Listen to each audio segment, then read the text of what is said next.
Hey guys, tonight we are going to take a long, slow walk into the everyday nightmare of what it meant to deal with your period in Victorian England.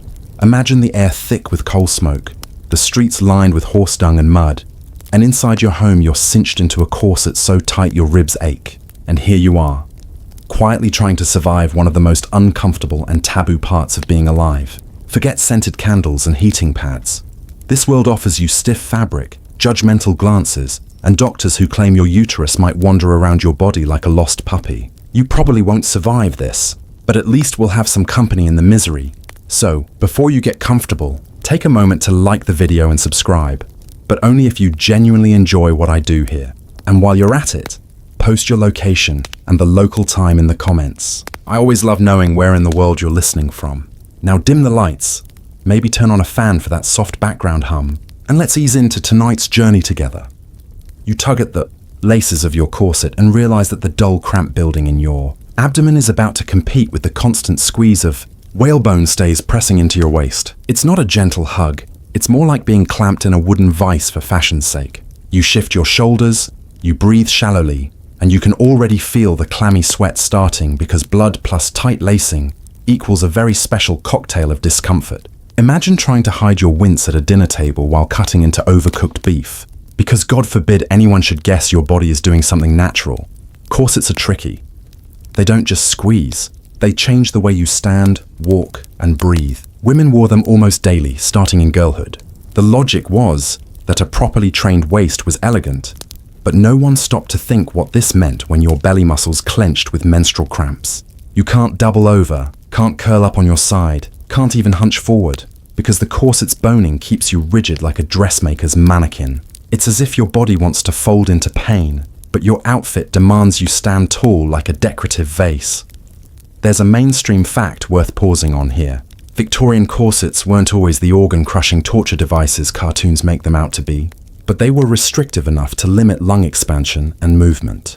Doctors of the time actually debated whether corsetry caused hysterical fainting spells in women, or if fainting was simply a polite way to excuse stepping away when overwhelmed by blood loss and pain. Historians still argue whether corsets were more of a fashionable nuisance or a genuine health hazard, but when you pair one with your monthly bleeding, the debate stops being academic and starts being personal. The quirky side is this. Women often adjusted their laces looser during their monthly trouble, but loosening meant risking gossip. Too loose, and you looked slovenly. Too tight, and you felt like your stomach lining was at war with your ribcage. One London diary even mentions a woman sneaking into her room to let out a few inches of lacing just to cry in relief. Picture that. The secret joy of being able to actually breathe deeply while your abdomen churns. And then there's the atmosphere around you. Victorian households loved order. A lady's job was to glide through parlors as though she had no digestive system, no sweating pores, and certainly no uterus shedding its lining in messy defiance of social grace. If you sat too stiffly or excused yourself too often, whispers followed. So you learn the art of pressing your palms discreetly against your corseted waist under the table, making little rocking motions with your hips to try and massage away the pain without drawing notice. It's like performing a painful secret dance in public, pretending you're just shifting in your seat. Meanwhile, men's magazines and health manuals were full of pompous notes about how women's delicate constitutions made them unfit for politics or business. Imagine some sideburns physician declaring that your cramps were proof you were mentally fragile, while you sit there calculating how many more hours you have to smile before you can crawl into bed. The irony? The same doctor probably prescribed a swig of laudanum, a tincture of opium and alcohol to soothe your female nerves. A gulp might indeed numb the edge of the cramps, but it also left countless women quietly addicted, wandering through their days in a fog, not unlike being permanently tipsy. You might think the privacy of your home would help, but Victorian houses weren't designed with comfort in mind. Fires smoked, walls were thin, and servants or family members moved constantly through rooms. If you wanted to groan, you muffled it into your pillow. If you wanted warmth, you tucked a brick heated in the oven into a towel and set it against your belly, hoping not to burn your skin. The corset, however, remained. Even in the dark of night, many women slept with them laced on. The logic was that you never wanted your waistline to relax and spread. Imagine lying stiff on a straw mattress, half asleep, half awake, while cramps tap a relentless drumbeat against your ribs. And the corset reminds you that beauty has no mercy. Some scholars argue that women's fainting couches, the iconic plush seats with sloped backs you see in old paintings, weren't just decorative.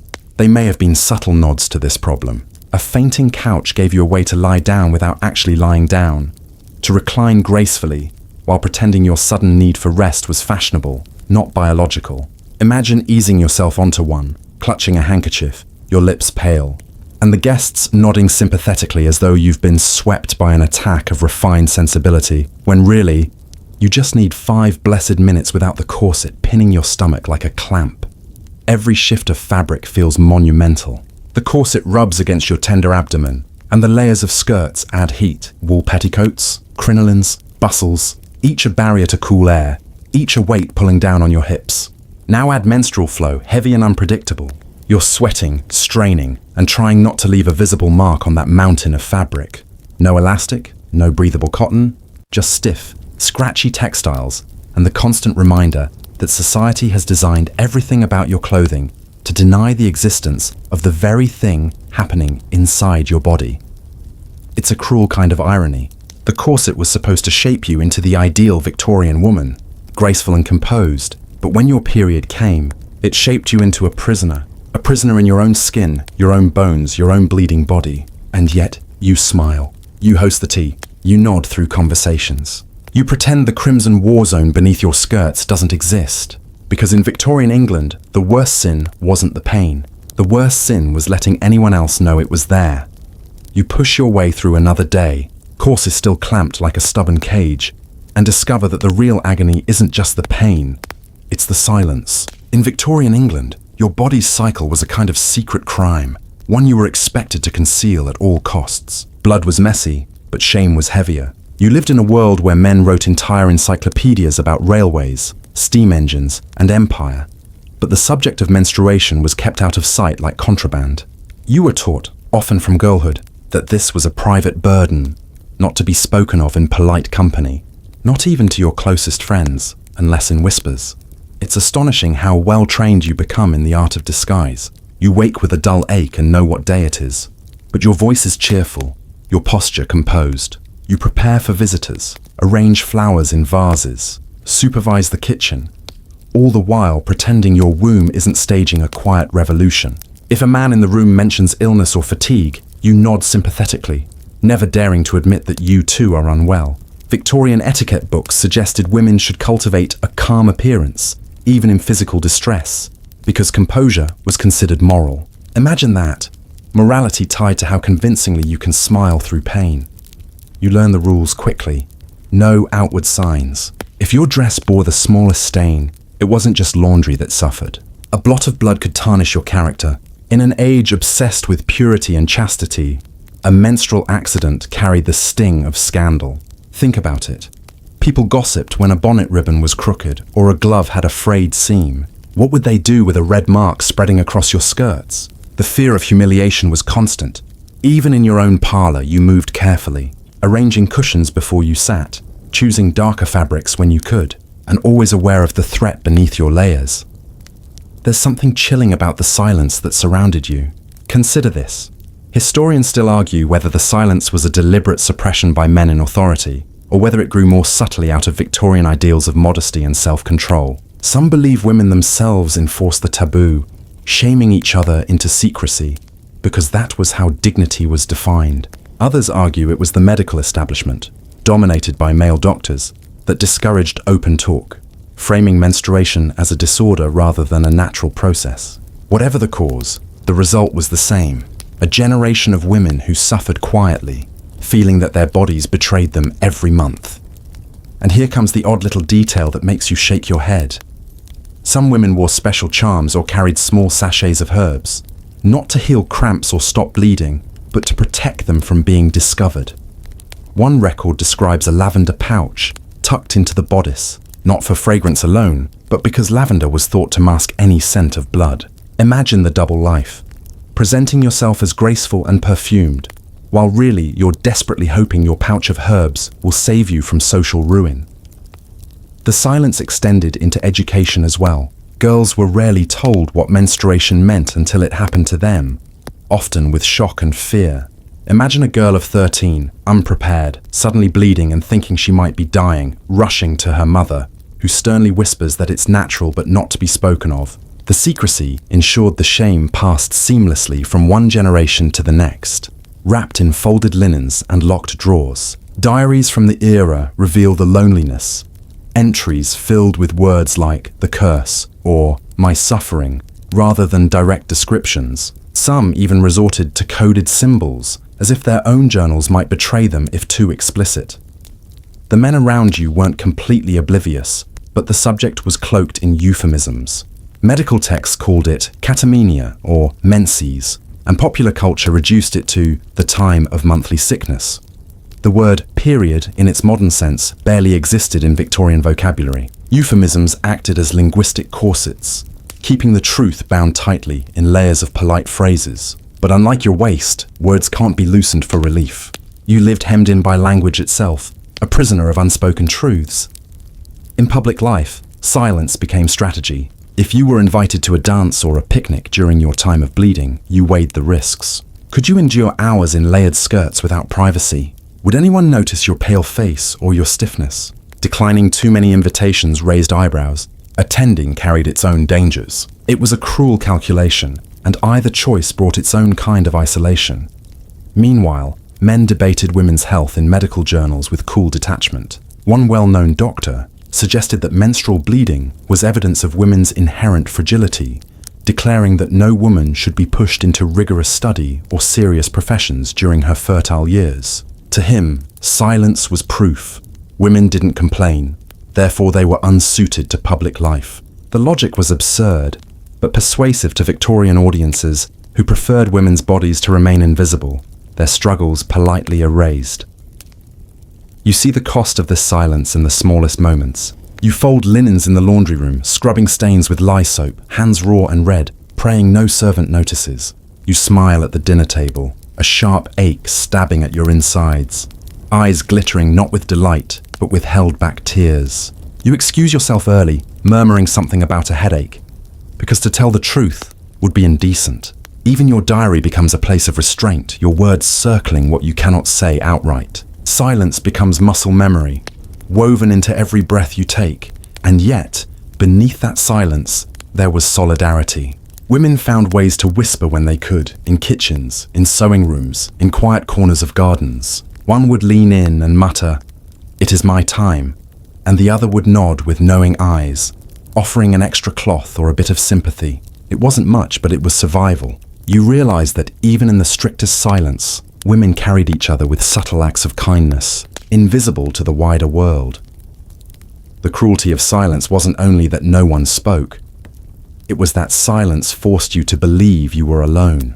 And in those long hours, stiff-backed in your corset, face flushed with hidden pain, you learned to carry the weight of blood and secrecy together, as if they were just another set of heavy skirts sweeping behind you.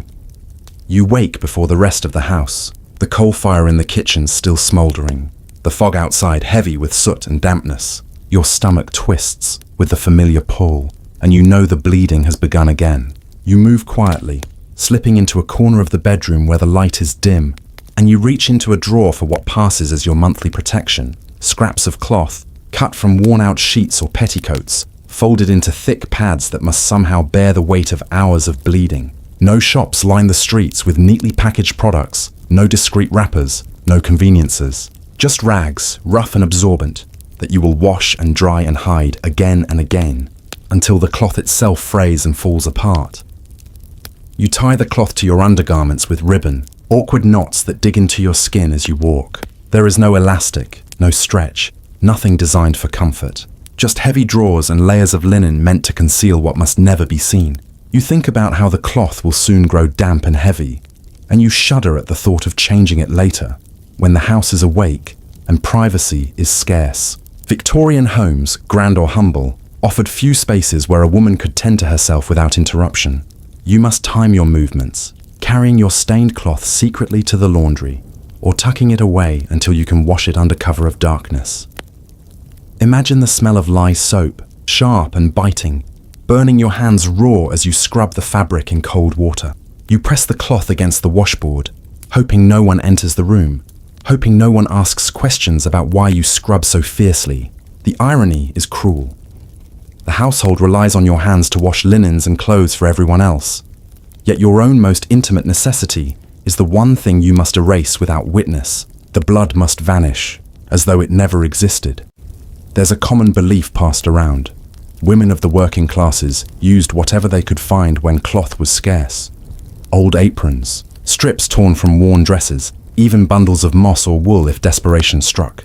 A curious detail surfaces from time to time in local law.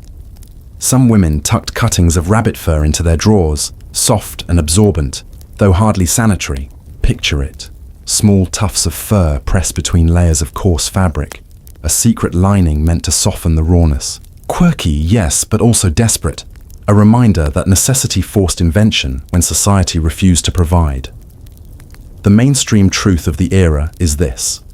Disposable sanitary pads did not exist until the very late 19th century, and even then they were rare, expensive, and viewed with suspicion. For most of the century, cloth rags were the only option, passed down in whispered instructions from mother to daughter. Women carried them wrapped in brown paper when they travelled, tied them discreetly to chair legs when drying them by the fire, and prayed that no one asked what those folded bits of fabric were. Laundry maids sometimes recognized them, but etiquette demanded silence. Everyone knew, yet no one spoke. You might wonder why no better solution was widely available. This is where the debate lingers among scholars. Some argue it was the tight grip of Victorian modesty, which kept entrepreneurs from marketing menstrual products openly, fearing scandal and financial ruin. Others suggest it was simple neglect. Male-dominated industries saw no profit in catering to a problem they considered trivial or unmentionable. Still others argue that technological limitations and costs made innovation difficult, and that only in wartime, when cotton dressings were mass-produced for soldiers, did the idea of disposable sanitary pads gain traction. But in your daily life, none of these arguments matter. You're left with heavy rags washing, drying, hiding, repeating. There's a ritual to it. At night, you take the cloths you've rinsed and pin them under your mattress to flatten as they dry, praying no servant discovers them during chamber maintenance. The air smells faintly of iron, the fabric stiff with soap and water, and you lie awake, listening for footsteps in the hall, heart quickening at every creak of the floorboards. The shame is not only in the act itself, but in the possibility of discovery. To be caught with these cloths exposed would feel like being stripped of dignity. The discomfort extends beyond the physical. Cloth shifts as you walk, bunching and rubbing against tender skin. You sit cautiously, shifting weight, careful not to let the fabric slip. Long carriage rides are unbearable. Every bump presses the wad harder. Every sway of the wheels reminds you of its presence. And when it is soaked through, you feel it, warm and heavy, seeping into the layers of your drawers. Still you smile. Still you serve tea. Still you nod politely in conversation. The practical difficulties shape your daily life. You avoid long outings when you can, preferring to remain near home where at least you have some control. A day at the theatre becomes a gamble. A picnic on the green is filled with dread. You mark time by how long you can bear to sit before you must excuse yourself. And you learn to calculate which seats are safest, which chairs might hide a sudden leak. The heavy skirts of the era, petticoats, bustles and all, become both your prison and your shield. And always, there is the washing. You crouch by the washtub, water splashing against your wrists, knuckles aching in the cold, scrubbing the red stains until your arms burn. If a neighbor walks past the yard, you pretend to be rinsing kitchen towels. If a servant enters, you shift the cloths quickly, heart racing. Laundry becomes theatre, each motion rehearsed, each gesture a mask for the truth. Yet even in this drudgery, you recognize a small thread of resilience. Women found ways to share cloths, to pass down scraps, to teach each other folding techniques that minimized leaks. Some even embroidered tiny stitches on the corners of their rags, a private mark of ownership, a way to ensure they weren't lost in the wash. It's a hidden craft, delicate and practical, born of necessity and silence. As you lay the damp cloths to dry, you realize the weight isn't only in the fabric, it's in the secrecy, the labor, the constant vigilance. Every month, you become laundress of your own body, scrubbing away evidence, folding shame into neat squares, tucking them out of sight. And every month, You endure it again, as though the cycle itself were less a rhythm of nature than a punishment renewed. The rags are coarse, the knots awkward, the process endless. But you endure, because endurance is what's demanded of you.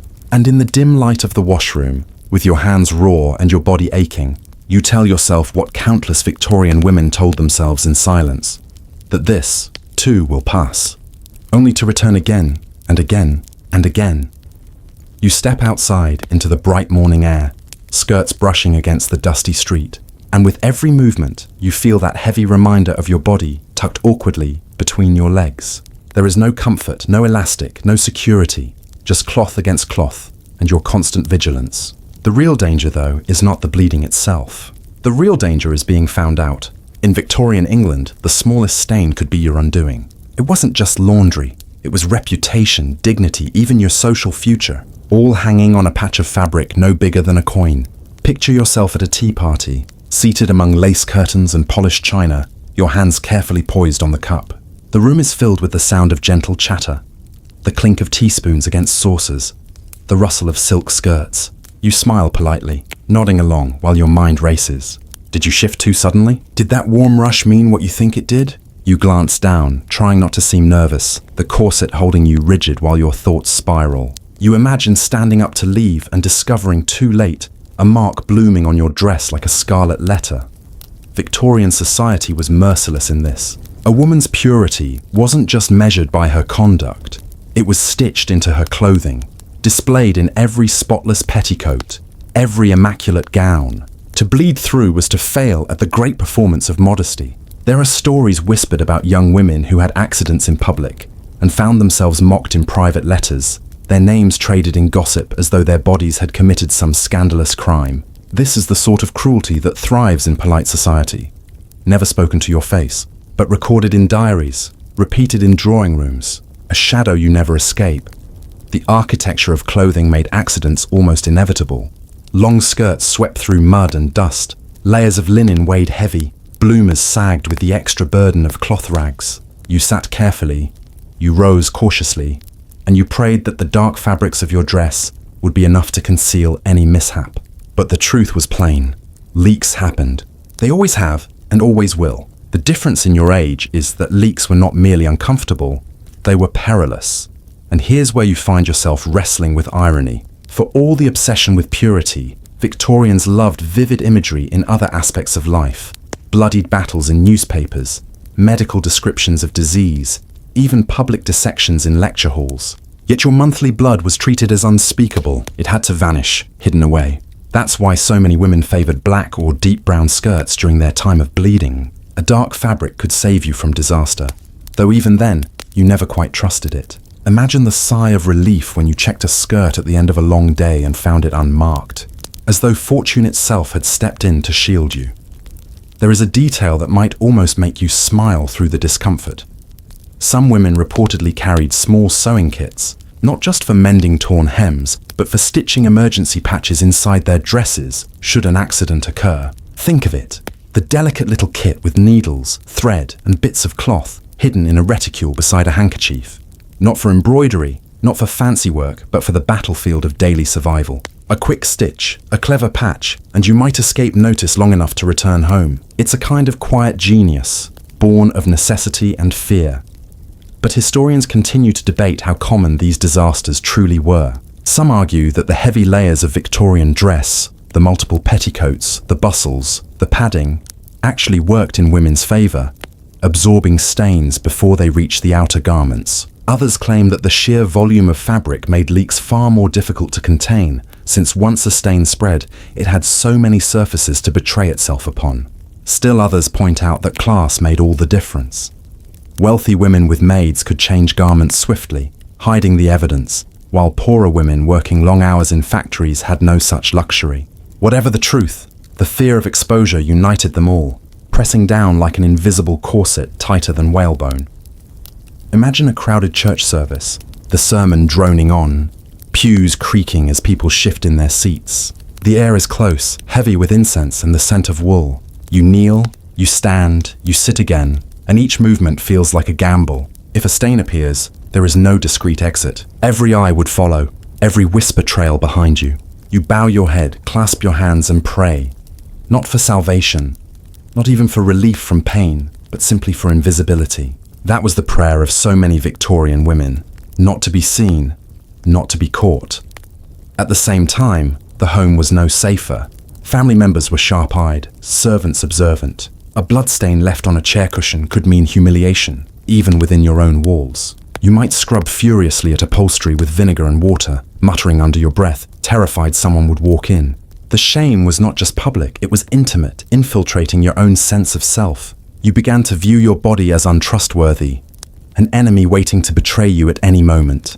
And through it all, the silence persisted. You never said aloud, "I'm afraid of staining." You cloaked your fear in other excuses. "I'm tired. I feel faint. I must rest." Everyone understood, but no one named it. The silence made you lonelier because you could never know how many other women felt the same. Yet if you looked closely, you could see it in the small details. The way a friend clutched her shawl tightly around her waist, the way another shifted endlessly in her seat, the way another favored darker colors at certain times. A hidden sisterhood, communicating in gestures and fabrics, speaking a language without words. So much energy was spent on prevention, on hiding, on fear. And perhaps that is the cruelest part. You weren't allowed to simply exist in your body. You had to be a strategist, a laundress, a seamstress, a silent actress in the theatre of modesty. One slip of crimson thread through that performance, and the curtain might fall on your reputation forever. The threat of public shame was a shadow that followed every step, every rustle of skirts. And as you walked through those streets, nodding politely to acquaintances, carrying yourself with practiced grace, you knew deep down that this shadow would never leave. Each month, it returned with the same certainty as the turning of the gas lamps at dusk. A mark on your skirt could mark you in society. That was the weight you carried.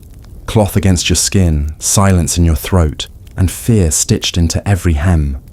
The hush of the drawing room lingers, the faint scent of coal smoke still clinging to the drapes. And somewhere behind the polished veneer of Victorian civility, the men talk. They talk endlessly, writing, publishing, declaring and diagnosing, but they do not listen. You are reminded of this every time you open a magazine or hear a conversation at the dinner table. Your body is in constant negotiation with cramps, stains, exhaustion and fear.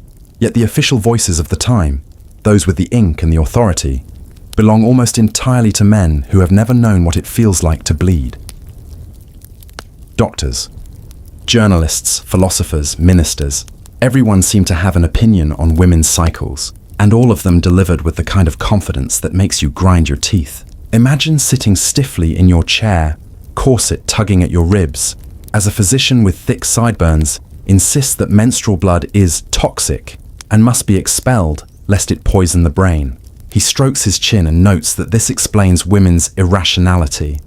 And you sit there, nodding politely, because contradicting him would be considered both improper and futile. It is a strange kind of imprisonment, living in a body everyone feels entitled to describe, yet no one allows you to name.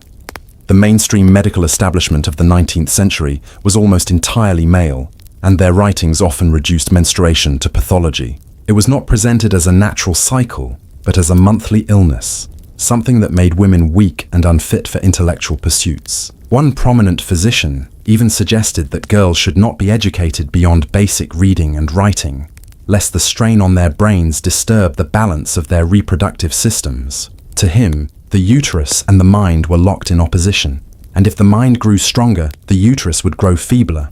Picture the arrogance, a man declaring that Latin verbs could damage your womb, while you quietly endured the pain of both cramps and condescension. But there's a quirky edge to this absurdity.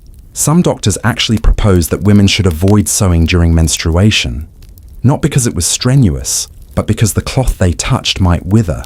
Yes, there were genuine beliefs that menstrual blood had the power to wilt flowers, sour wine, or ruin dough. Imagine being told that your mere presence could curdle butter, your fingertips could blight crops, your gaze could weaken steel. You laugh at the absurdity, yet the laughter carries bitterness. Because these myths were not harmless. They shaped how others saw you, how you were treated, how much freedom you had to move through the world.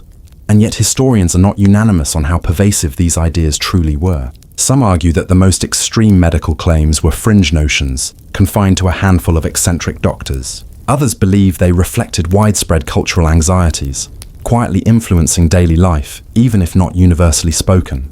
The debate circles endlessly in academic papers, but for you, in the body of a Victorian woman, the effect was tangible. Whether whispered in kitchens or printed in journals, the suspicion that your body was unstable made you constantly aware that you were being observed and judged. At dinner tables, men speculated casually about women's weak constitutions. In lecture halls, medical students chuckled at theories about the wandering womb, as though your uterus were a mischievous animal roaming your body at will. And in parlors, respectable matrons repeated these ideas in softened tones, passing them down to daughters as warnings. "Don't exert yourself too much while you're unwell, dear," they'd say, as though your body were fragile glass. You learn to perform fragility even when you long to show strength. The cruelest part was the erasure of your own knowledge. Women had centuries of lived experience, remedies, and wisdom, but in the Victorian age, these were pushed aside in favor of medical treatises written by men.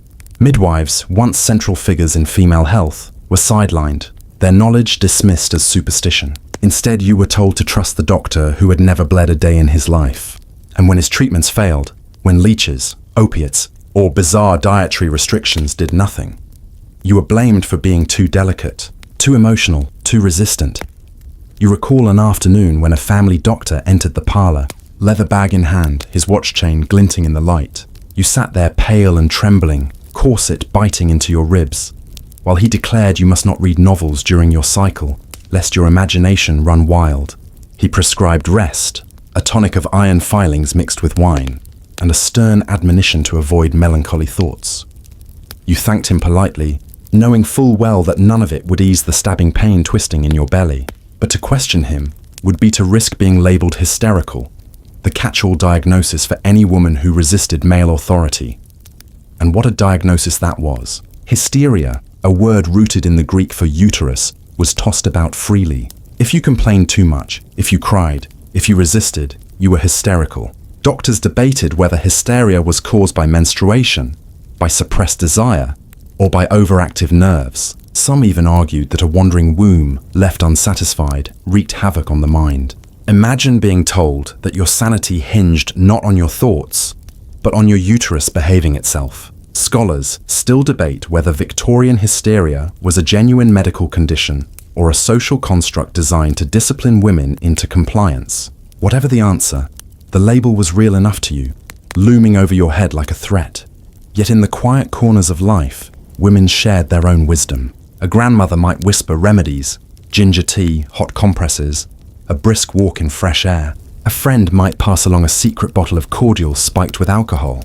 These small acts of resistance softened the edges of male authority, offering glimpses of solidarity.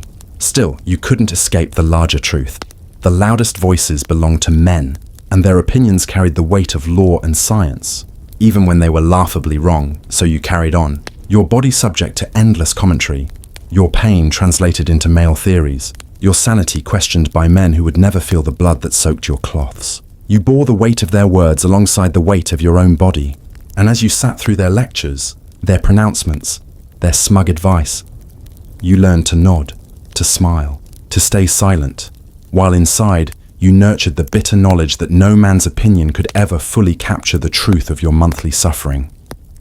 The days stretch long, and so does the list of explanations men hand you for why your body feels the way it does. Every corner of Victorian culture is crowded with theories about what monthly bleeding means, as though the mystery of your cycle were some puzzle to be solved by those who will never endure it. You live with the cramps, the headaches, the weakness that makes your legs tremble when you rise too quickly. But instead of sympathy, you hear speculation. Your blood is dangerous. Your nerves are fragile. Your sanity questionable. They wrap your suffering in superstition and pseudoscience, and then expect you to be grateful for the diagnosis. The image of madness hovers constantly. Women who became too pale or too withdrawn during their cycles were said to be unwell in the mind.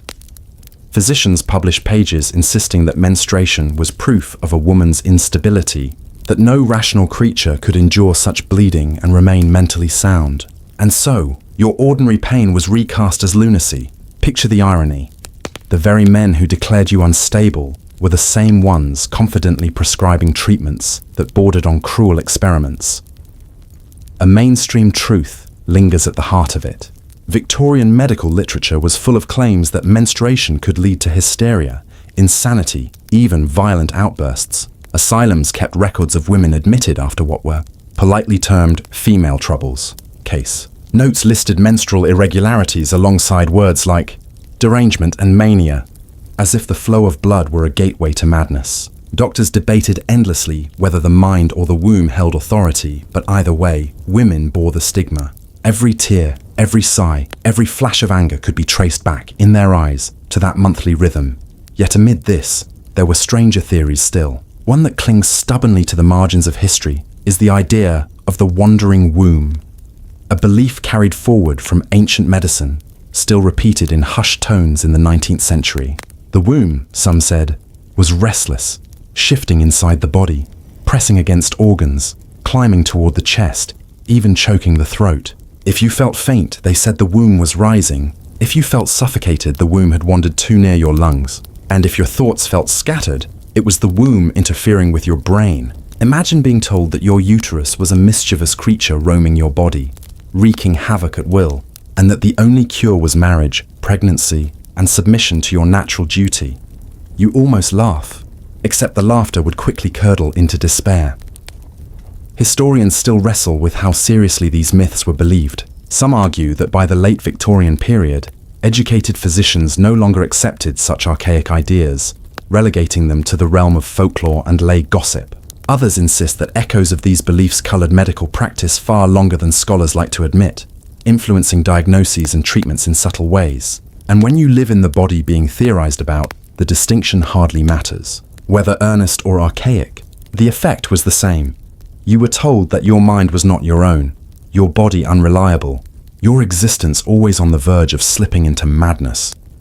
You think of women sent to rest cures, locked away in quiet rooms for weeks, forbidden to read or write, instructed only to eat, sleep, and be still. The theory was that overactivity of the mind worsened the womb's instability, and so idleness was prescribed like medicine.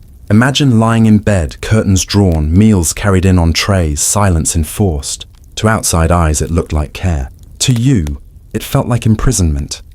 Your voice muffled, your spirit slowly starved. Meanwhile, the treatments offered ranged from the ridiculous to the dangerous. Bloodletting, still a lingering practice in the early century, was sometimes recommended, as though losing more blood might somehow ease the flow you already endured. Purging with strong laxatives was another cure, the logic being that clearing the body might reset its balance. And then there were the tonics, herbal mixtures laced with alcohol or syrups spiked with opium. They dulled the pain, yes, but left many women sluggish, dependent, and unable to function without them. In homes across the city, mothers whispered their own remedies. A hot brick wrapped in flannel pressed to the belly, a tea brewed from chamomile or ginger, a walk in the garden for fresh air. These were practical, born from lived experience, yet often dismissed as mere folklore by the medical men. Still, you clung to them, because a brick of warmth at least offered comfort, while a prescription for quiet nerves felt like another way to be silenced. It's the silencing that stings most. Every complaint you voice risks the label of hysteria. Too much pain, and they say you are sensitive. Too much sadness, and they say you are unstable. Too much resistance, and they say you are mad. The weight of these myths presses harder than the corset on your ribs, shaping not only how others see you, but how you begin to see yourself. You start to doubt your own resilience, to wonder whether your tears are weakness, or simply the body's natural response to relentless pain. And yet, in the privacy of your mind, you know the truth. You know that cramps do not make you insane, that bleeding does not poison your mind. You know that your body is not wandering, but simply following the rhythm written into it. And in that quiet defiance, you carve a small space of sanity for yourself, even as the world insists on calling you fragile. So the myths continue to swirl, inked into medical journals, whispered in parlors, carried into diagnoses and prescriptions. They paint you as unstable, untrustworthy, unfit for reason. But in the soft hours of the night, as you lie awake with your belly aching and your mind sharp as ever, you know they are wrong.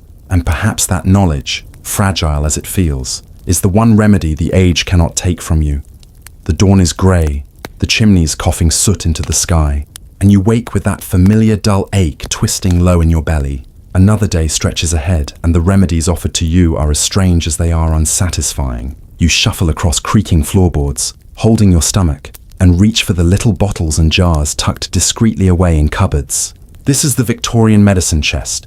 Glass vials filled with pungent liquids, packets of powders wrapped in brown paper, and the whispered promises of quacks who insist they know how to cure what ails your delicate constitution.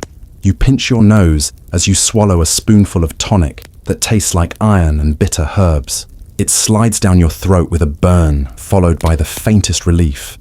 Or perhaps it's just the warmth of the brandy mixed into it. Many women clung to such concoctions, not because they worked miracles, but because they offered at least the illusion of control. When you live in a body constantly shamed and dismissed, even the smallest sense of agency feels like salvation. Mainstream physicians recommended curious treatments for menstrual pain. Some suggested the application of leeches to the lower abdomen, their wriggling bodies meant to draw out excess blood. You lie back, holding still, while a physician with a stern face carefully places the leeches, their tiny mouths attaching to your skin. The sensation is cold at first, then unsettling. A slow tugging as though your own body is betraying you to creatures of the riverbank. The doctor assures you it will restore balance, but the truth is, it leaves you dizzy, weakened, and no closer to relief. Still, you thank him politely when it is done, because gratitude is expected. Other treatments were no less bewildering. You were told to drink mixtures of vinegar and water to cool the blood, or to apply mustard plasters that burned the skin in hopes the pain might be distracted from its source. Laudanum, that bitter tincture of opium and alcohol, was dispensed freely. Its amber liquid soothing at first, but quietly addictive. Women took drops of it before bed, drifting into heavy sleep, waking sluggish and groggy, and yet reaching for the bottle again because sometimes fog was preferable to sharp. Relentless pain, and then there were the remedies that tiptoed into the absurd. Quack doctors sold powders made from ground-up pearls, claiming they restored feminine balance. Others offered elixirs bottled in elegant glass, labeled with names like The Lady's Friend or Mother's Comfort, filled with secret blends of herbs and spirits. One especially peculiar cure, whispered about in country villages, involved carrying a dried toad in a pouch near the belly to ward off cramps. Picture it, a woman of refinement in satin gloves and silk skirts, secretly carrying a small, shriveled amphibian against her skin because some pamphlet swore by its power. You almost laugh, except the desperation behind it makes the humour sting. The abundance of these remedies reveals something important. No one truly understood menstruation, and so almost anything could be marketed as a cure. The shelves of apothecaries glittered with bottles and powders, each promising relief, each preying on women's silence. And in a world where speaking openly about your pain was taboo, you bought them quietly, tucked them into reticules, and prayed one of them might finally bring peace. Yet debates raged even among the so-called experts. Some physicians insisted menstrual pain was natural and needed no treatment, that suffering was simply part of womanhood. Others argued it was a sign of weakness, proof that women were unsuited for public life, and therefore it should be soothed only enough to keep you in your domestic role. A handful of progressive voices suggested that women deserved genuine medical care for their cycles, but they were often drowned out by louder opinions, insisting that to treat menstrual pain seriously was to admit women were equals in suffering and strength. Historians still argue whether the Victorian medical establishment's neglect was ignorance or deliberate dismissal. But for you, living through it, the result was the same. Your body remained a battleground, and the remedies offered were more like guesses than solutions. Imagine lying in your chamber, curtains drawn, clutching a hot brick wrapped in cloth against your stomach. The brick, heated in the oven, radiates warmth that seeps slowly into your skin, easing the cramps for a moment. The room smells faintly of soot and scorched fabric, but the heat brings a fragile comfort. Your mother used this trick, and her mother before her. It is simple, effective, and carries the weight of women's wisdom passed down through generations. You think of how little these remedies are acknowledged in the grand halls of medicine, where men debate theories while women quietly heal themselves with bricks, herbs, and whispered advice. And still, you cannot escape the shame. You hide your bottles and jars, tucking them behind tins of tea or beneath folded linens. If a visitor were to find them, they might smirk knowingly, or worse, judge you for indulging in what some called female indulgence.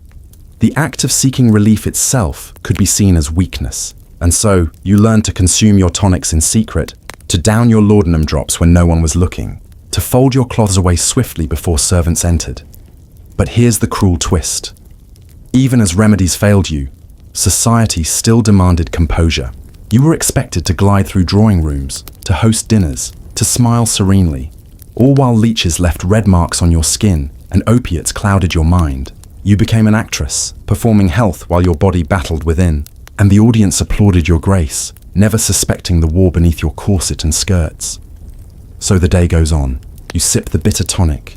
You press the brick to your belly. You whisper prayers that this month might be gentler than the last. Outside, the world hums with carriages and chatter. Men in waistcoats and women in bonnets, strolling as though pain were not woven into the fabric of daily life. Inside, you endure with the quiet resilience of countless others, stitched into the silence of history. The remedies are strange, the cures unreliable, but endurance that remains constant. The morning whistle of the factory splits the air like a knife, and you pull your shawl tighter around your shoulders, wishing you could stay in bed just one more hour. But there is no mercy in the rhythm of work. Your body aches, the cramps gnaw at you, and yet you join the stream of women and children pushing through the gates, skirts brushing against rough cobblestones, faces pale in the grey light. You are bleeding, but the world does not pause. The machines roar whether or not your body screams with them. The clatter inside is deafening. Looms slam forward and back. Spindles spin in a blur. Steam hisses from pipes overhead. You stand at your station, fingers stiff from the cold, trying to keep pace with the endless demand. The rag you folded hastily that morning has already grown damp, heavy between your thighs, and you shift your weight from one foot to the other, praying no stain spreads across your skirts. There is no chance to slip away, no moment to rest. Supervisors watch closely, eyes sharp for laziness, ready to dock wages at the smallest sign of weakness. Victorian factories were harsh places for everyone, but for women on their cycle, they were relentless. 10, sometimes 12 hours bent over machines, bodies enclosed in heat and dust, offered no respite. Historians note that there were no formal allowances for menstrual pain. The concept of workplace leave for such a thing did not exist. If you collapsed, you were carried out, whispered about, possibly dismissed. So you did not collapse. You gritted your teeth, you swallowed your cries, and you worked. The air is thick with lint from cotton, coating your lungs, sticking to the sweat on your skin. Your cramps grow sharper with each hour, and you press your belly against the edge of the table for relief, though it only digs deeper. When the blood leaks faster, you feel it warm against your thighs, and panic grips you. You can't stop. You can't leave, so you tie your apron tighter around your waist, hoping its dark cloth will shield you. You move faster, though the effort drains you, because speed feels like protection. And here's where an odd little detail sneaks in. Some women kept spare cloths tucked in their bodices, close to their breasts, warm and hidden until they could swap them quickly behind machinery. Imagine standing with your back to the whir of spindles, hands trembling as you shift a bloodied rag for a fresher one, praying no overseer notices. The intimacy of survival played out in the shadows of iron and steam, where the smell of blood mingled with oil. It sounds almost absurd, yet it was necessity, a small act of defiance against a system that demanded your labor while denying your humanity.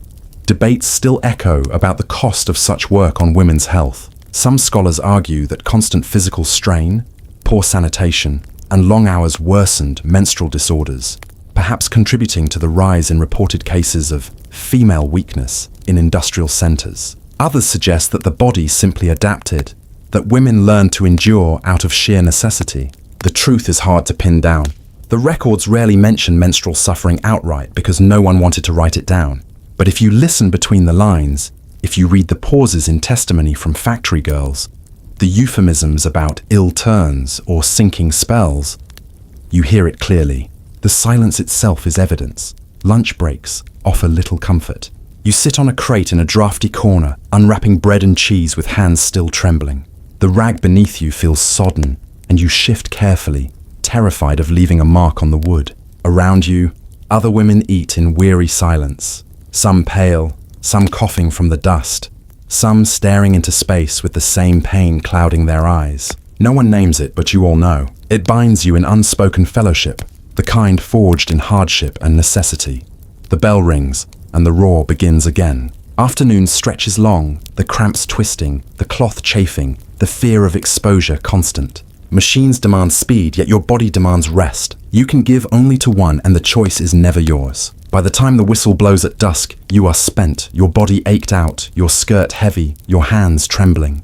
And yet tomorrow will come, and you will rise again, because the wages are too precious to forfeit, and silence has taught you there is no alternative. You walk home with the others, boots dragging, the city darkening around you. Smoke curls against the sunset, carriages rattle past, and you clutch your shawl tighter, pressing it close not just for warmth but as another shield against discovery.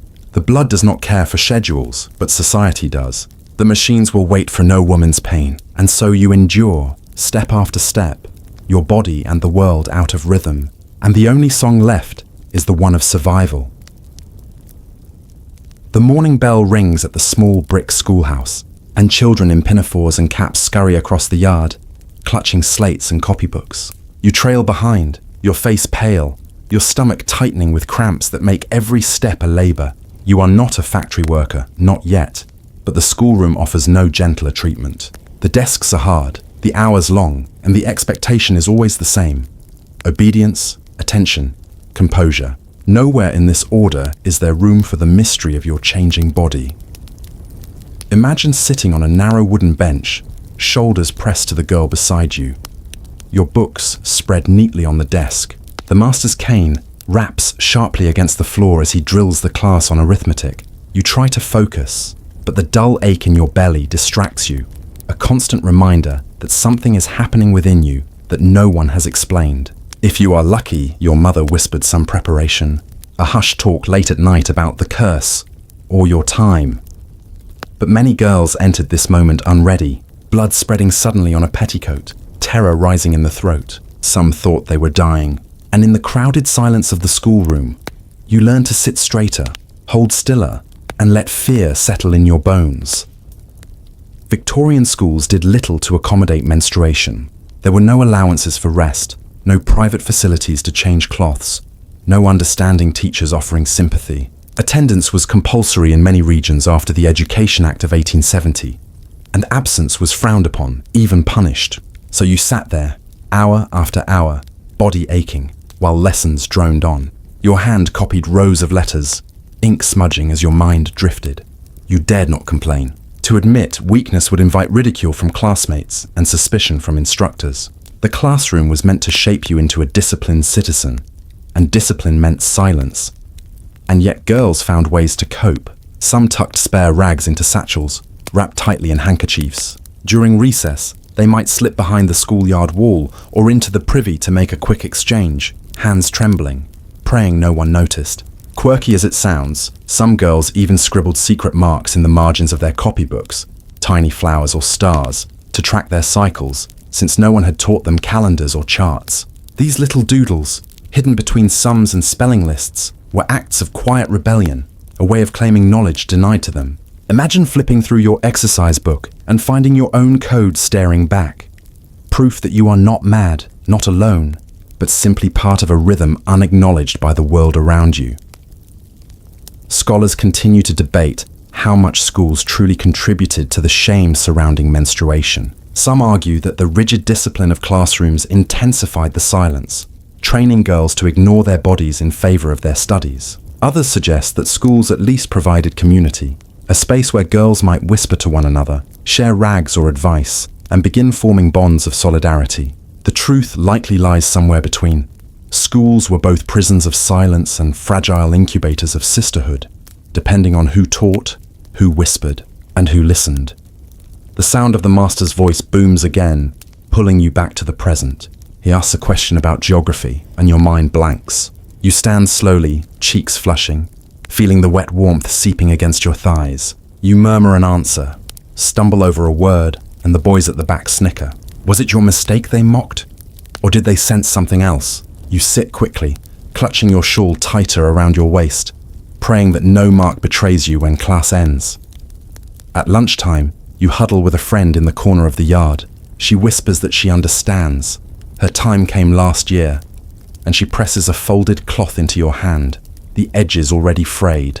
Relief floods you, mingled with shame, because this is how knowledge passes. Girl to girl, whispered in corners, never spoken aloud by those who claim authority.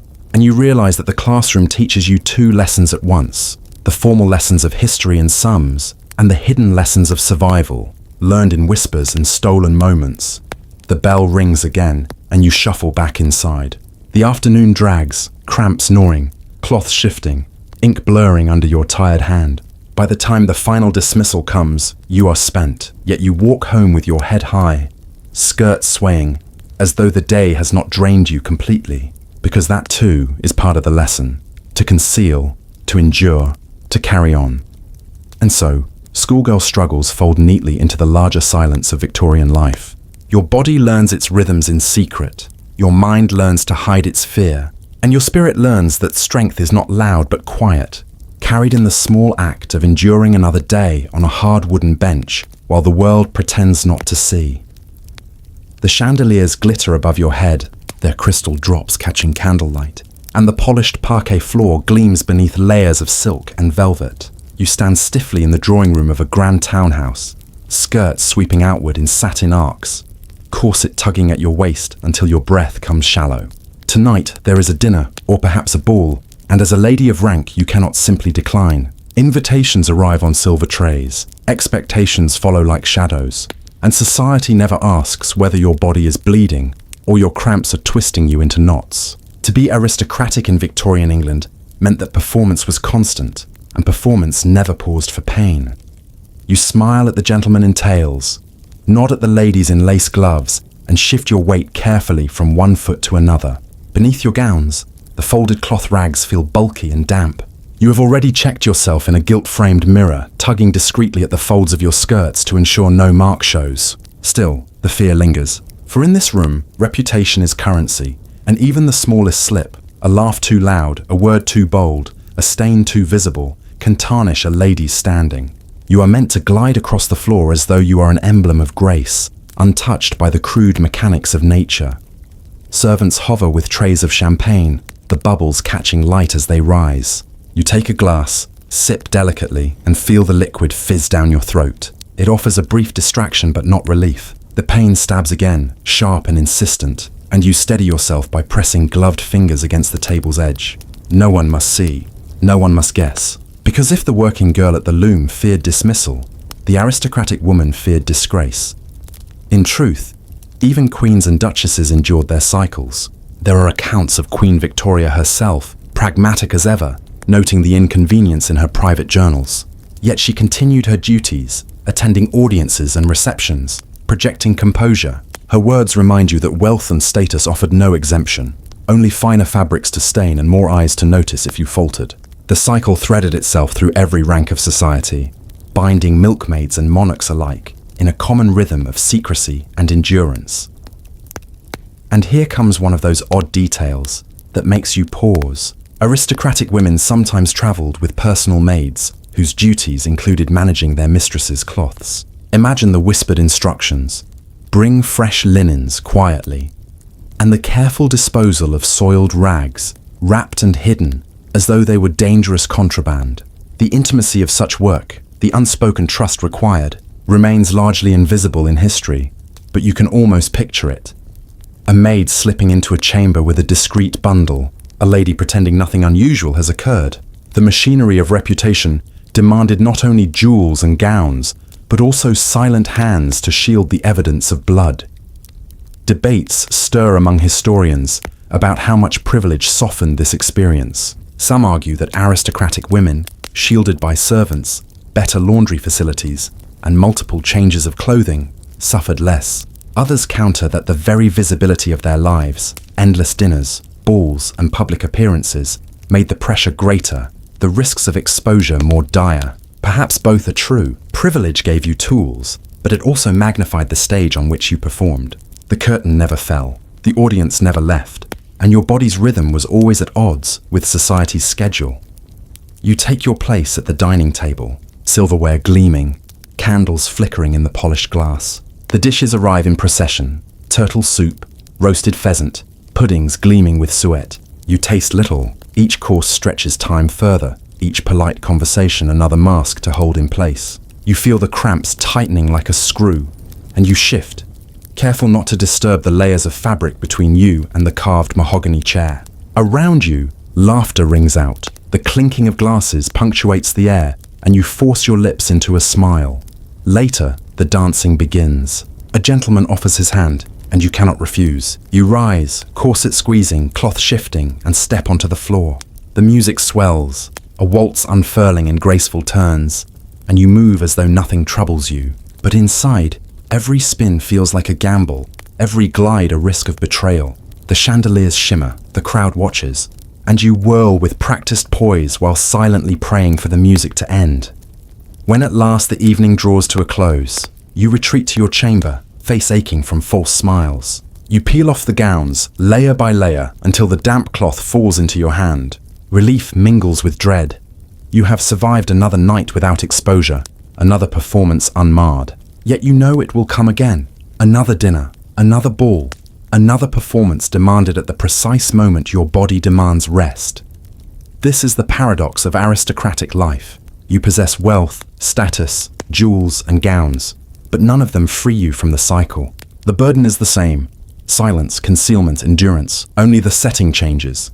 Velvet curtains instead of factory walls, chandeliers instead of gas lamps, champagne instead of stale bread. But beneath it all, the cloth is the same, the pain the same, the fear the same, and so you drift into uneasy sleep, corset loosened at last. The faint strains of the evening's music still echoing in your ears. Tomorrow the world will expect you to shine again. And tomorrow your body may not comply, but shine you must. Because in this society, blood is invisible, but reputation is not.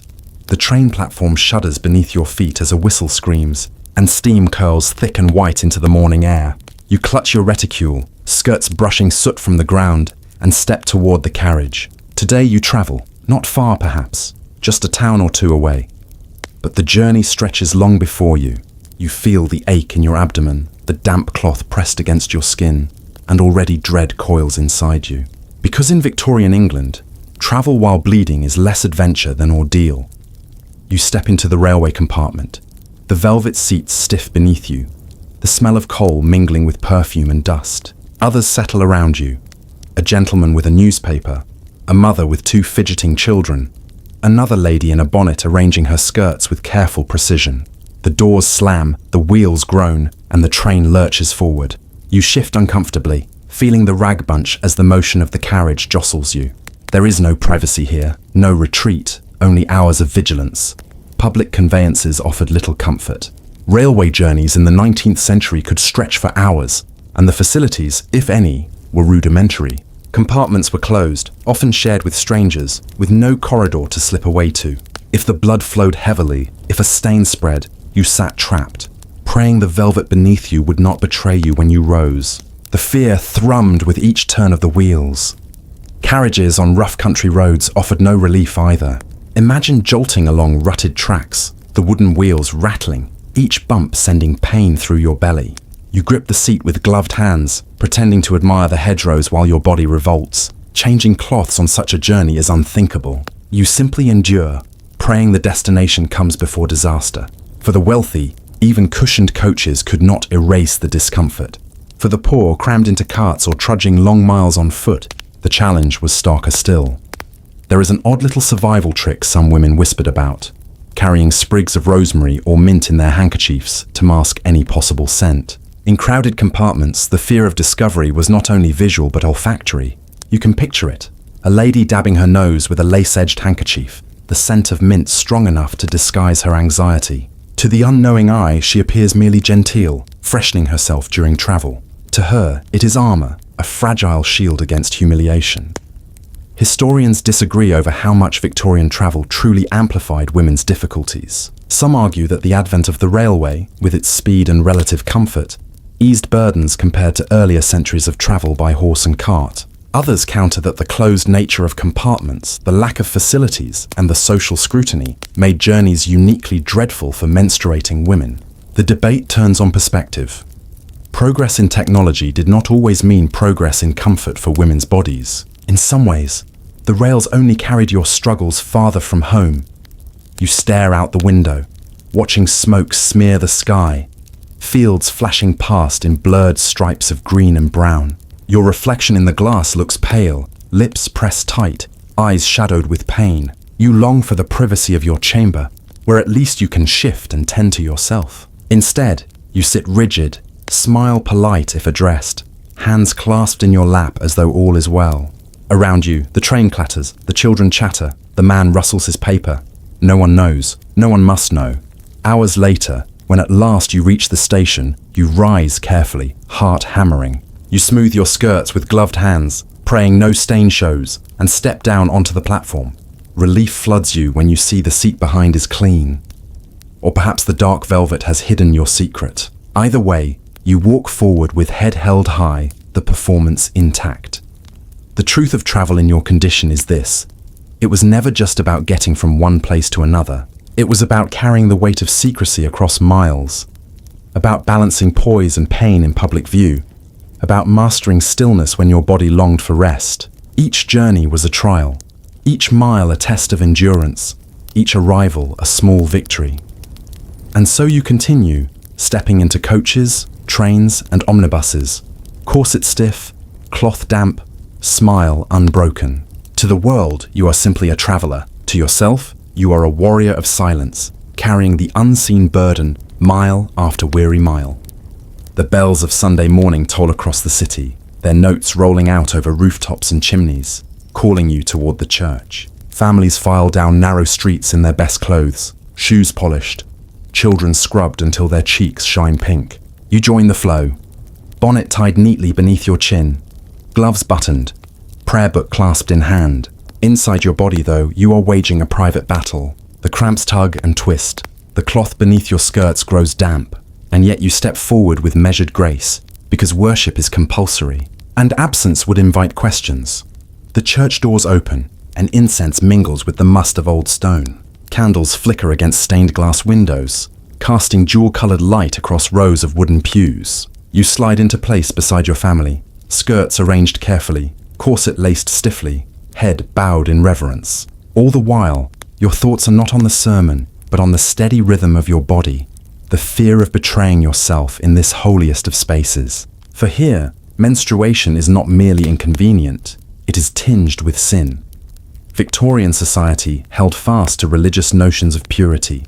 Clergymen reminded congregations that a woman's body was both vessel and danger, sacred and suspect. Though the harsher prohibitions of medieval times had softened, echoes still remained. Women were often discouraged from approaching the altar during their unwell time.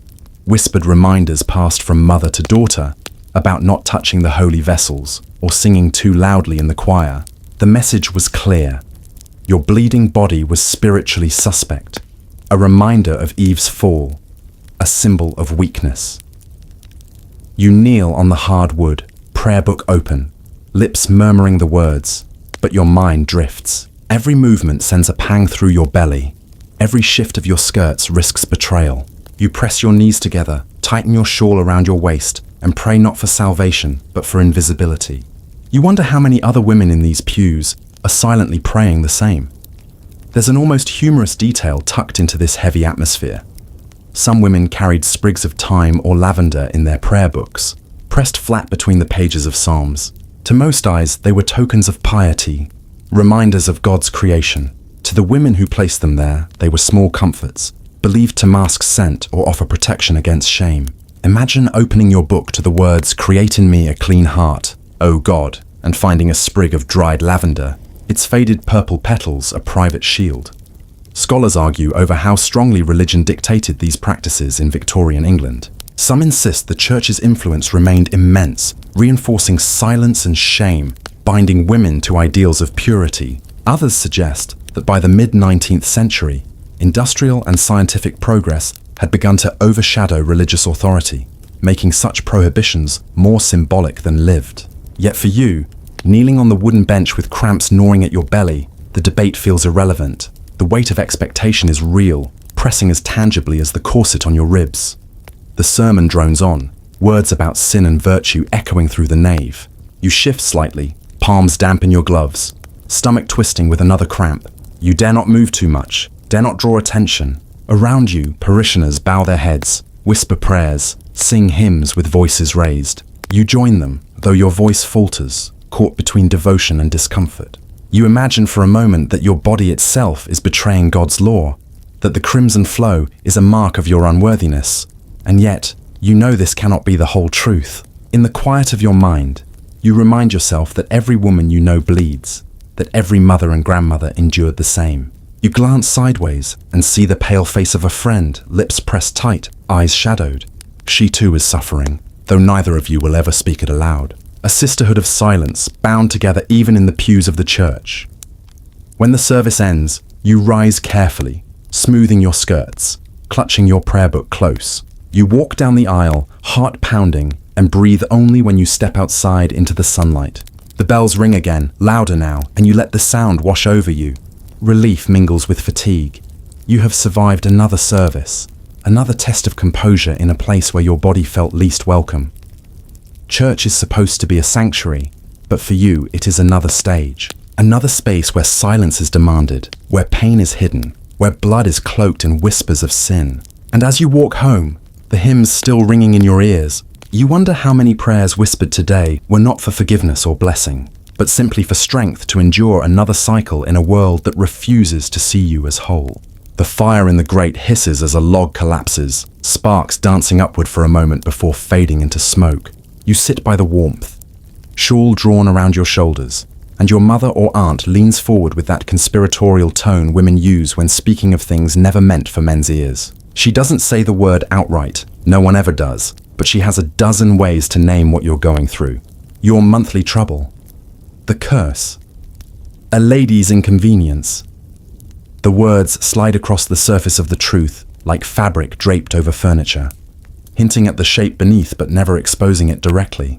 In Victorian homes, language became its own corset, binding women's experiences so tightly that reality could hardly breathe. The word menstruation itself was clinical, reserved for doctors and textbooks. Among ordinary people, softer, veiled phrases carried the weight. My time was a common one, a vague declaration that needed no further explanation among women, but remained opaque to men. Some even used visitors, as though your womb played host to some unwelcome guest arriving each month. The words were meant to protect modesty, but they also deepened the silence, making the very act of naming your pain feel improper. You hear these phrases passed in whispers, two women leaning close at the market, one murmuring, "I am unwell this week." A friend excusing herself from a dance with a vague smile, claiming nerves. A diary entry where a girl writes only "trouble again," as though those two words carry enough weight to explain her pallor and tears. The world becomes a theatre of euphemism, where everyone knows the truth, yet no one dares speak it plainly. And then there are the more colourful names, some tinged with superstition. The curse of Eve was perhaps the most biting, a reminder of the biblical story that painted women's pain as punishment for original sin. Imagine carrying that not just in your body, but in your vocabulary. Every cramp and stain framed as divine retribution. Others softened it with humour. Aunt Flo would come later, but even in Victorian times, there were jokes about monthly guests or the visit. These phrases allowed women to speak while not really speaking, a shared code that felt safe only within trusted circles.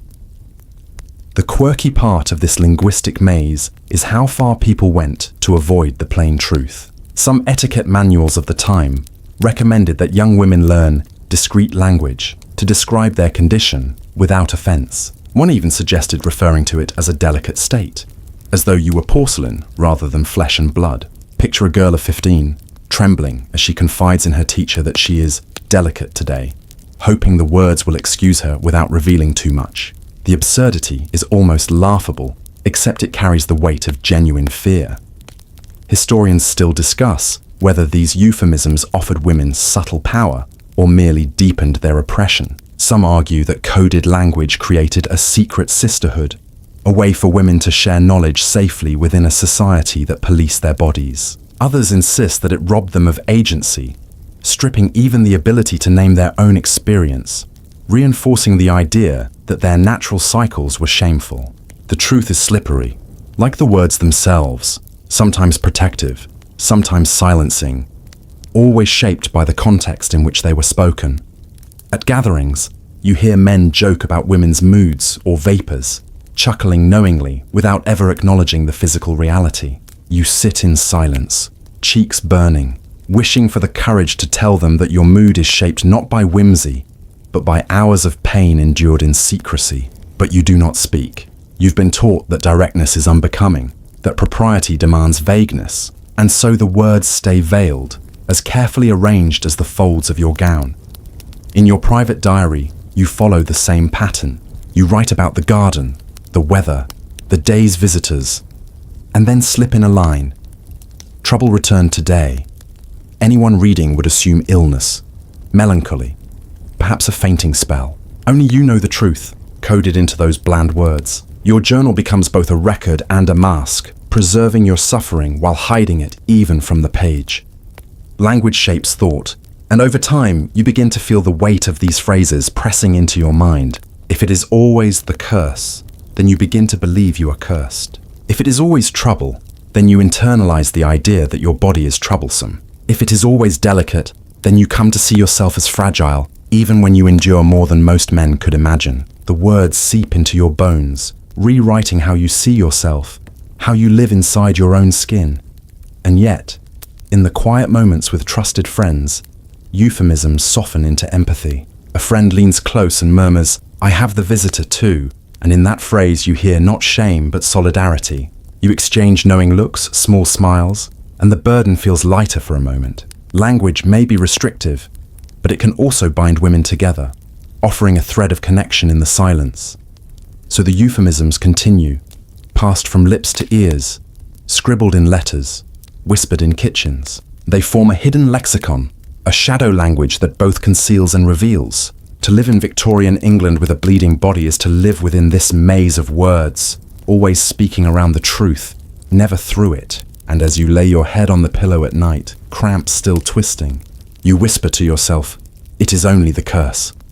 And somehow, naming it, even obliquely, helps you survive another day. The morning sun filters weakly through the lace curtains, pale light catching on the clutter of clothing draped across chairs and folded neatly in drawers. You dress slowly, pulling on drawers of coarse linen, fastening stays around your waist, and then adding layer after layer, petticoats, underskirts, bodices, until your body feels less like your own and more like a fortress of fabric. Every tug, every fold, every ribbon tied into place presses against the cloth rags you've tucked awkwardly beneath it all. You shift, already feeling the bulk, the scratch, the threat of slipping. And you know, with a grim kind of resignation, that for the rest of the day, every movement you make will be haunted by the fear of leaks. Victorian undergarments were not designed with comfort in mind. Drawers were often crotchless, a detail that seems startling to you now but was common then.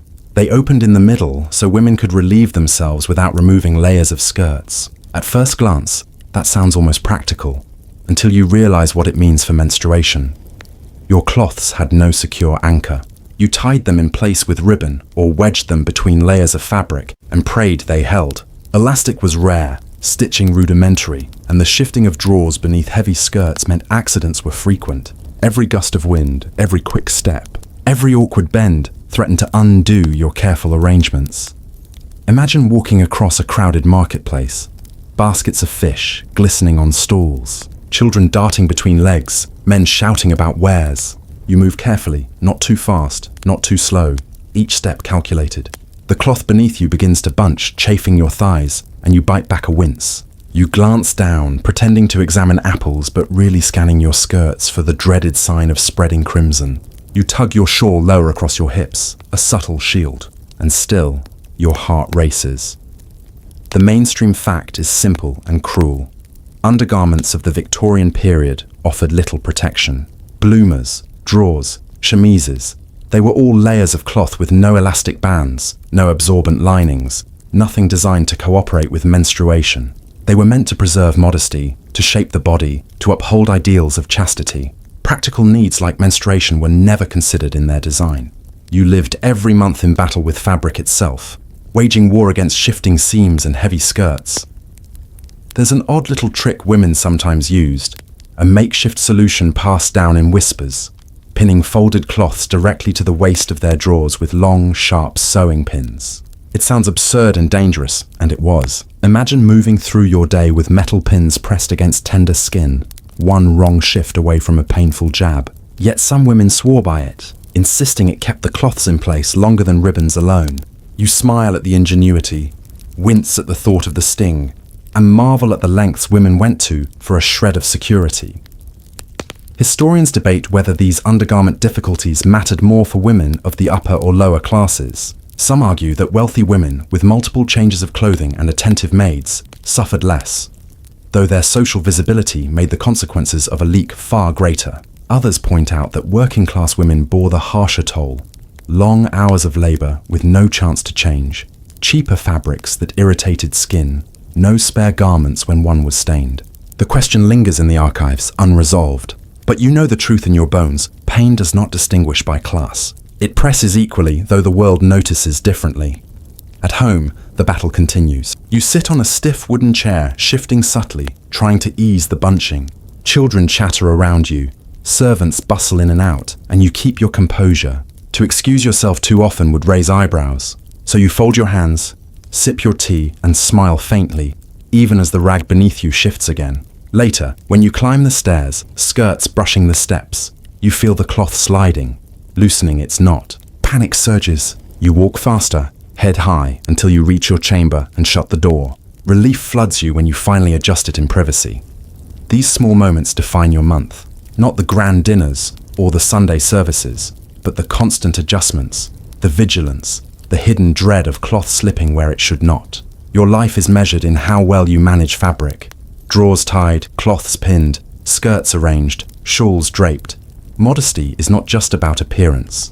It is about concealing the truth of your body in a fortress of garments not made for it. And yet, within this frustration lies resilience. You learn to move differently, to sit with care, to rise with grace even when nothing about it feels graceful. You master the art of arranging skirts in ways that conceal, of folding shawls into shields, of carrying yourself as though your body is not waging war beneath the fabric. It is performance, yes, but also survival. The day ends, the house quiet, the lamps dim. You loosen the ribbons, unfasten the stays, peel away the layers one by one. When at last the drawers fall away and the damp cloth lands in your hand, you breathe out, long and weary. Your skin is red from chafing, your thighs sore from rubbing, your spirit drained. But you have survived another day of fabric and fear. Tomorrow, you will do it again, because there is no other choice.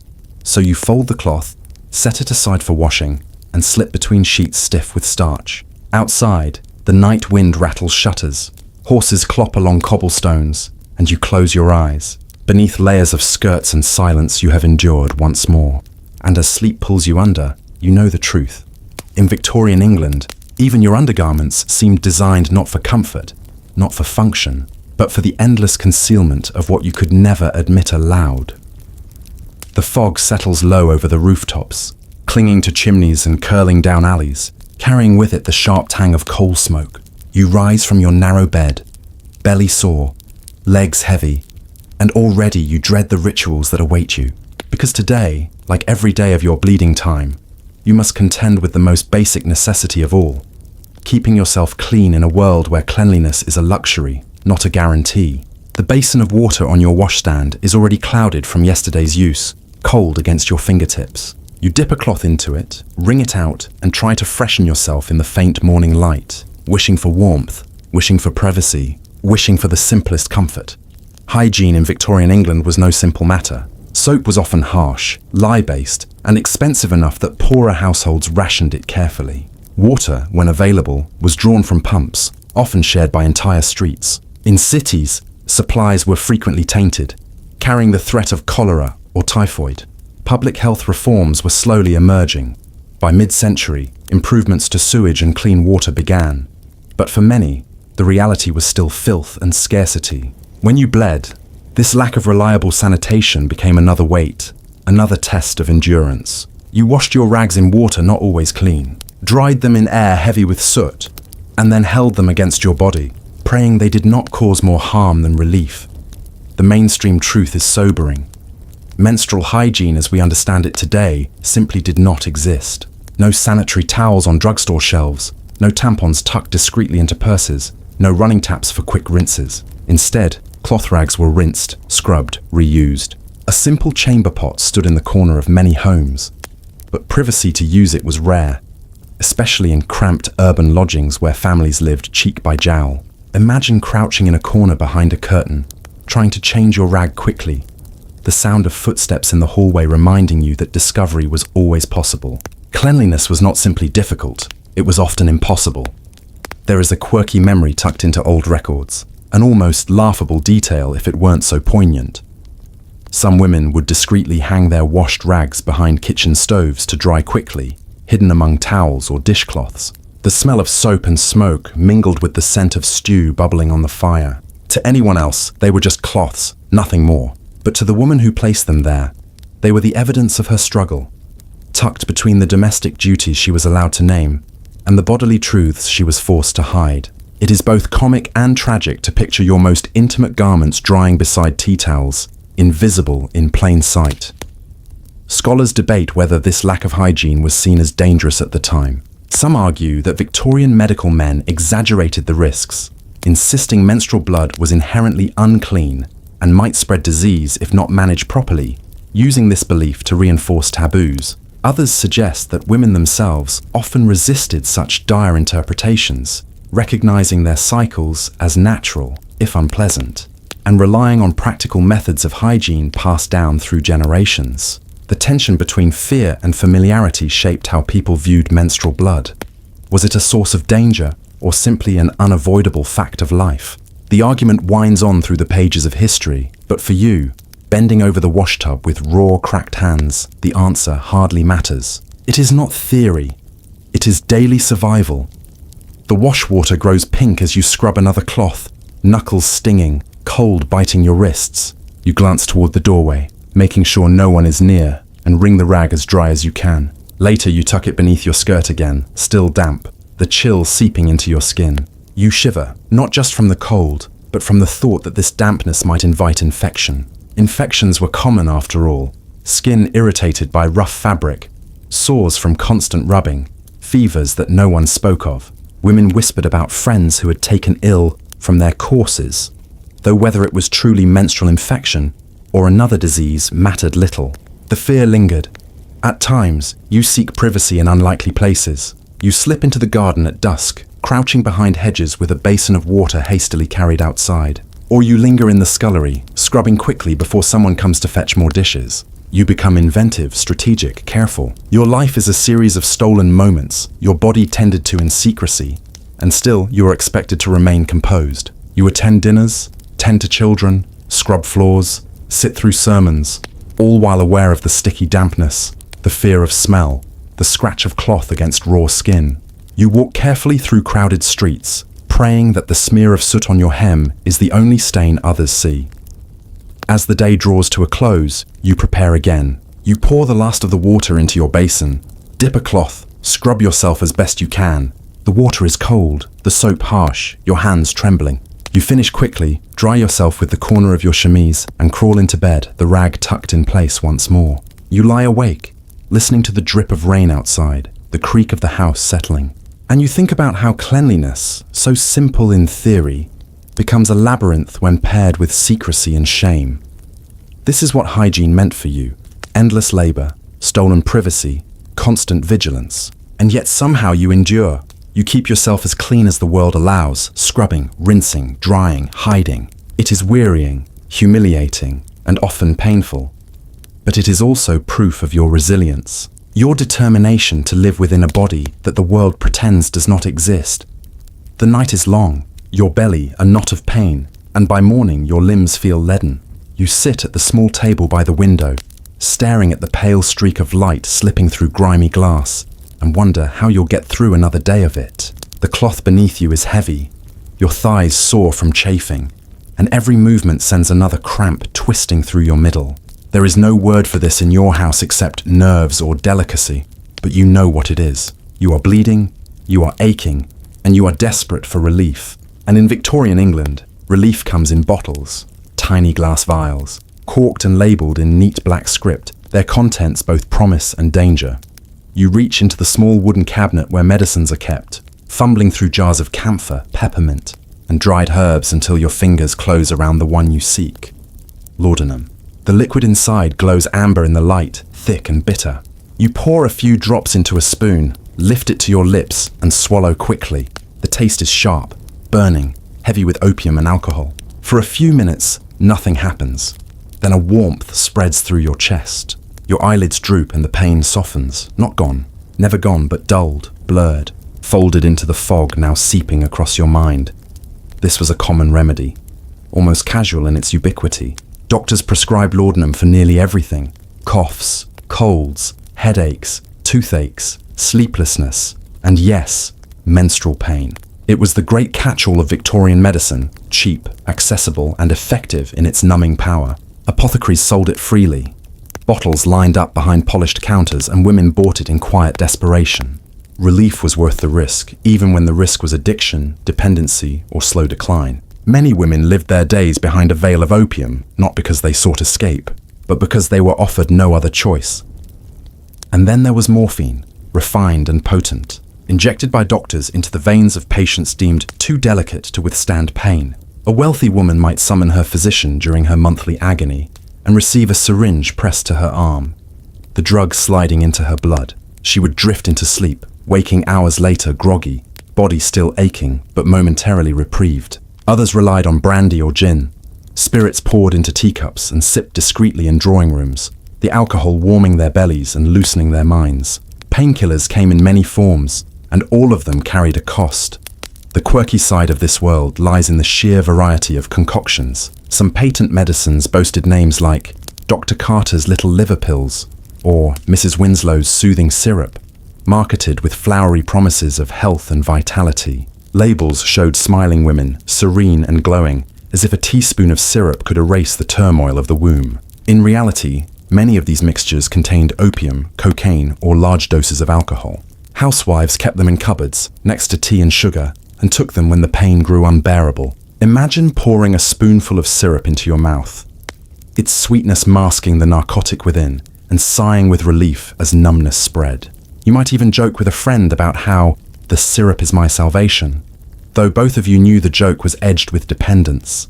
Debates swirled among physicians and reformers about these remedies. Some argued they were dangerous, pointing to women who wasted away under the grip of laudanum or drank themselves into quiet ruin. Others insisted they were necessary, a mercy in a world with so few alternatives. The argument spilled into newspapers and medical journals, yet little changed in practice. Bottles continued to sell, doctors continued to prescribe, women continued to swallow. Historians today still argue whether these medicines were more liberating or destructive, whether they gave women a tool to endure or shackled them further in fog and dependency. You think of the women around you, your neighbor, pale and thin, who admits in a whisper that she cannot sleep without her nightly dose of laudanum. The seamstress across the street who keeps a flask in her sewing basket, sipping between stitches. The aristocratic lady who calls her physician every month and receives her morphine injection with trembling gratitude.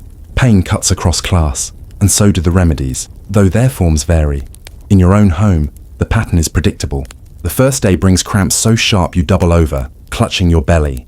You drink hot water laced with peppermint or chamomile.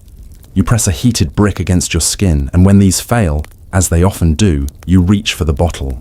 The drops slide down, and soon the edges of the world blur. You smile faintly, speak more softly, drift into uneasy sleep. The pain is not gone, but you are too dulled to care. And yet, beneath this fog, guilt coils. You wonder if you are weak for relying on it.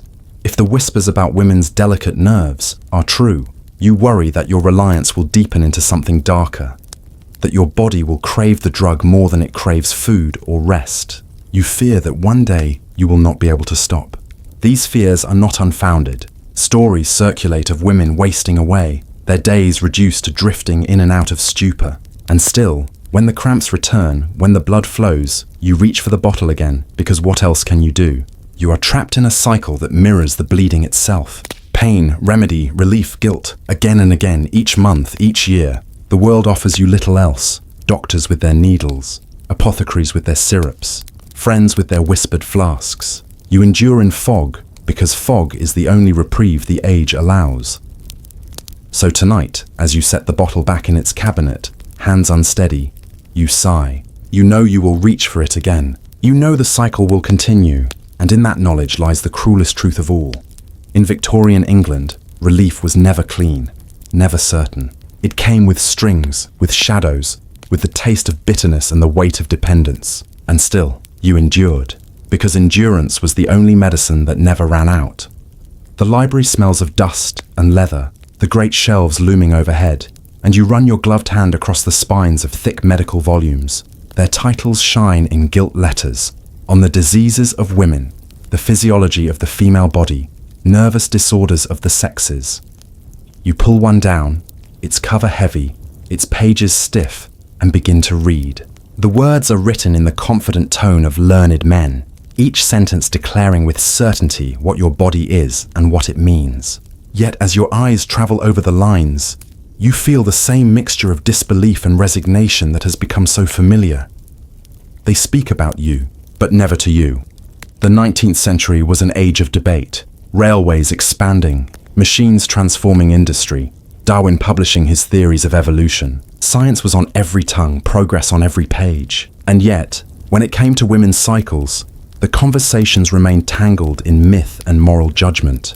Doctors wrote papers arguing whether menstruation was a natural process or a disease to be managed. Some framed it as a cleansing, a healthy rhythm of the body. Others saw it as a dangerous irregularity, proof of women's weakness. You turn the pages and find contradictions side by side, each penned with the certainty of authority. One prominent medical fact emerges again and again. Menstruation was frequently classified in the 19th century as an illness. It appeared in casebooks as a condition requiring management, not simply an aspect of life. Physicians catalogued symptoms, prescribed tonics, recommended seclusion. The implication was clear. Your body was not functioning normally, but was instead caught in a recurring disorder. Each month, you were ill by definition, regardless of how you carried yourself. And then you stumble on the stranger claims, the ones that would almost make you laugh if they weren't so cruel. One doctor insists that women should never ride bicycles during their courses, as the jostling might harm the uterus. Another warns against piano playing, arguing that the strain of the keys could worsen bleeding. There are even whispered superstitions that menstrual blood, if mishandled, might kill plants or sour wine. These tidbits cling stubbornly, repeated in parlors, printed in small journals, shaping how neighbors and families saw you. Imagine your brother refusing to drink from a glass of wine you poured, muttering half-jokingly that your condition might spoil it. The sting of humiliation mixes with the absurdity of the claim. The debates grew louder as more women began to seek education, stepping into universities, medical schools, and professions previously closed to them. Critics argued that studying strained the brain and diverted vital energy away from the reproductive organs. There are long, serious papers from the period warning that higher learning could render women infertile, that menstrual disorders would multiply if women dared to spend hours at desks instead of in drawing rooms. Supporters of women's education fought back, pointing to examples of intelligent, healthy women balancing study with family life. Scholars today still argue whether these medical warnings were genuine concerns based on observation or deliberate barriers erected to keep women confined to domestic roles. You close the book with a snap, frustration burning in your chest. The words on those pages were never neutral. They seeped into law, into education, into the way husbands treated their wives. A doctor's declaration could determine whether a girl was sent to school or kept at home, whether a woman was prescribed rest or allowed to work, whether her pain was taken seriously or dismissed as inevitable. These debates were not just words in journals. They were shackles, tightening invisibly around your life. You imagine a group of physicians gathered in a lecture hall, candles flickering, papers rustling, voices rising as they argue over theories. None of them bleed. None of them know the twisting cramps, the soaked cloths, the fear of stains. And yet they speak with authority, their words carrying weight, while you sit at home, lips pressed together, enduring silently. The distance between their debates and your reality feels like a chasm, and you know which side of it the world listens to. And yet, within this frustration, you find a flicker of defiance. You think of women who began writing their own accounts, diaries, essays, letters, where they describe their bodies with honesty rather than euphemism. A few female physicians, rare but determined, published works challenging the notion that menstruation was a sickness. They argued instead that it was natural, that women's bodies were capable, strong, resilient. Their voices were few, but they cracked open a space for truth amidst the clamour of male speculation. As night falls, you sit again by the fire, books set aside, cramps still nagging. The debates of the day swirl in your head: disease, weakness, instability, danger, and you whisper to yourself what none of those volumes will say plainly: that this pain, this blood, this rhythm is not madness, not illness, but life itself. The scholars may argue endlessly, but your body carries the truth month after month, whether they write it down or not. The morning fog clings damp to the cobblestones as you step into the narrow lane, basket in hand, bonnet tied tight against the chill. The market is already alive, stalls shouting their wares, fish glistening on beds of crushed ice, loaves of bread stacked high, women bargaining with coins clinking in their palms. You move among them carefully, skirts brushing past sacks of potatoes and baskets of apples. But the pain low in your belly is a constant reminder that your body has its own timetable. Blood dampens the rag you tied hastily before leaving, and every step reminds you of its presence, heavy and uncomfortable. Going about daily life while bleeding is a peculiar test of endurance. The world does not pause for you. Children must be fed, fires lit, water fetched, and errands run. Whether you are a laundress carrying bundles of wet linen or a mother chasing after small children, the expectation remains the same: silence, composure, service. Menstrual suffering is invisible in the public square, hidden beneath skirts and shawls, but it walks beside you all the same. You pause at the baker's stall, the warm smell of bread momentarily easing your discomfort. The woman beside you, her cheeks ruddy from the cold, leans close and murmurs something in a low voice. At first you think she is bargaining, but then you catch the words, "Hard week, my time," and you recognize the code. The market, for all its bustle and noise, becomes a place where women trade more than goods. They trade knowledge. One tells you that sage tea can ease the cramping. Another swears by soaking rags in vinegar before washing them to keep them fresh. Advice weaves itself between the stalls, passed along like secret recipes, binding women together in quiet resilience. Historical fact makes itself known here.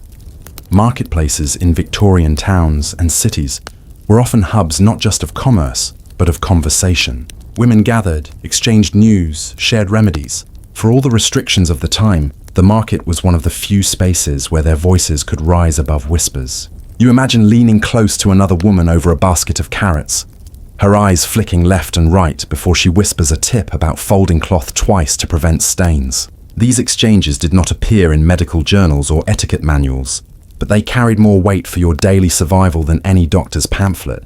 And there is the quirky detail, the kind that makes you half smile despite yourself. Some women believed that placing a raw potato in the pocket of their skirt could draw away menstrual cramps. It sounds ridiculous now, but in a world where remedies were limited and pain constant, even the oddest folk wisdom held power.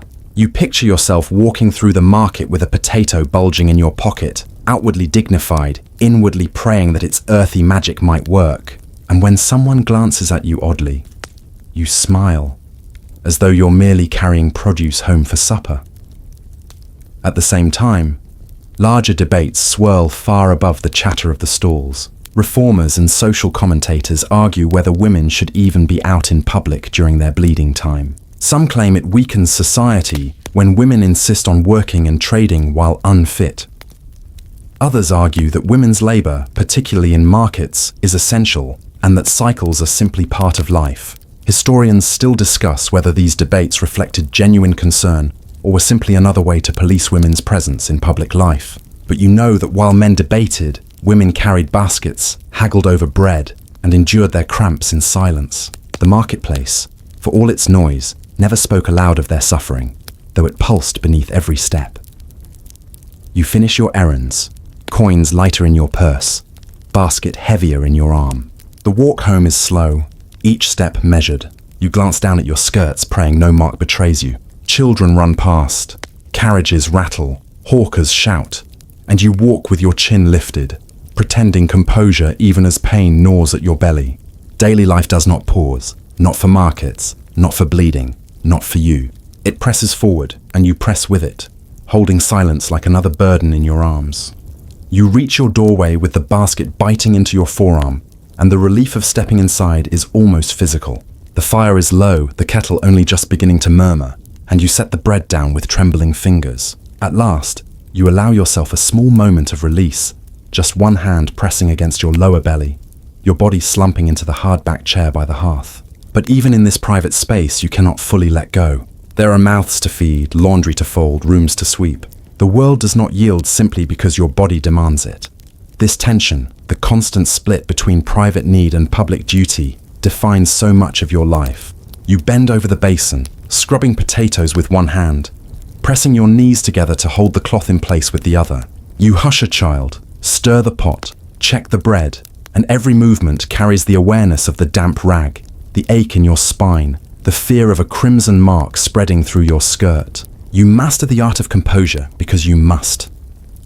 Later in the day, a neighbor stops by. She perches on the edge of the chair, bonnet ribbons dangling, and leans forward to talk. At first, the words are about prices at market, about the weather, about her husband's work.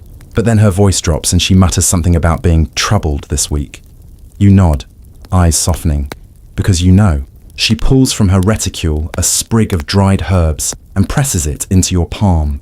Pennyroyal, she whispers, useful as a tea when the cramps grow too sharp. You tuck it away, the gesture warming you more than the fire. In these exchanges, whispered and fleeting, you see the threads of survival women weave for one another. It strikes you that what men debated in newspapers, whether women were too frail to trade, whether menstruation rendered them unfit for public spaces, was already being answered here, in kitchens and parlors. You live it each month. You carry on because there is no alternative. To stay indoors every cycle would mean hunger, unpaid rent, children uncared for. The body's rhythm may be powerful, but necessity is stronger still. This truth does not appear in pamphlets or sermons, but it thrums in the heartbeat of daily life. And then there is the comic side, the absurdity that seeps even into pain. You recall once dropping a potato from your pocket in church. It tumbled across the floorboards, rolling all the way to the altar rail. Everyone assumed it was meant for dinner, a careless accident. Only you knew it had been your secret cure, your talisman against cramps. You flushed scarlet, scooped it up, and joined in the laughter. But inside you swore never again. And yet, come the next month, another potato nestled against your hip. Because when remedies are scarce, even superstition has its place. By evening, you are weary. The market chatter has faded. The house is quiet except for the ticking of the clock. You wash the day's rag in cold water, knuckles aching, wring it dry, and drape it near the fire, hidden behind stockings. You hope it will be ready for tomorrow. You climb into bed, candlelight flickering on the walls, and stretch beneath stiff sheets. The ache in your belly is sharp still, but your body is too tired to resist. You close your eyes and drift into uneasy dreams, knowing that morning will demand the same endurance again. Daily life while bleeding in Victorian England was not a story of great events or dramatic battles. It was 1,000 small acts, walking carefully across cobblestones, folding cloth discreetly in markets, exchanging herbs with neighbors, tucking potatoes in pockets, washing rags in secret. The debates of doctors and reformers seem distant, almost irrelevant, compared to the simple fact of surviving another day without exposure or disgrace. This is the quiet heroism of ordinary women, enduring, adapting, inventing, and carrying on while the world carried on without them. The parlor is warm with lamplight, the curtains drawn, the air smelling faintly of coal and polish. You sit stiffly on the edge of the settee, corset tight, hands folded in your lap, while voices ripple around you. It is an evening gathering. Nothing grand, just neighbors, perhaps a cousin or two, the kind of social duty you cannot decline. The men stand near the fireplace, debating politics in booming tones. The women cluster in chairs, murmuring about recipes, sewing patterns, the latest gossip. You smile faintly, nod politely, and shift your weight in silence. For though the room hums with chatter, your body hums with something else entirely. The cloth beneath your skirt feels damp, the cramps sharp, the heat of the fire almost unbearable. You sip tea from a porcelain cup, the handle delicate between your fingers, and pray the tremor in your hand is not noticed. The tea scalds your tongue, but you welcome the burn. It distracts you for a moment from the heavier burn twisting in your belly. Around you, laughter erupts. Someone makes a clever remark, and you force yourself to smile again. To sit in company while bleeding is to perform a kind of magic trick, to appear composed while concealing constant discomfort. Victorian etiquette manuals made much of composure. Women were advised to remain serene, to avoid visible displays of pain or distress, to carry themselves as emblems of refinement. Yet nowhere in those manuals was there a chapter on how to host or attend when your body was in revolt. No book instructed you on hiding cramps while pouring tea, or disguising a sudden rush of blood while playing the piano for guests. And so you learned by practice, by trial, by error, by shame. Your body taught you in silence what no etiquette guide would admit. There is a moment when the conversation dips, and you feel the trickle of blood more sharply. You shift discreetly, letting your skirt fall in heavier folds around you, draping your shawl lower across your lap.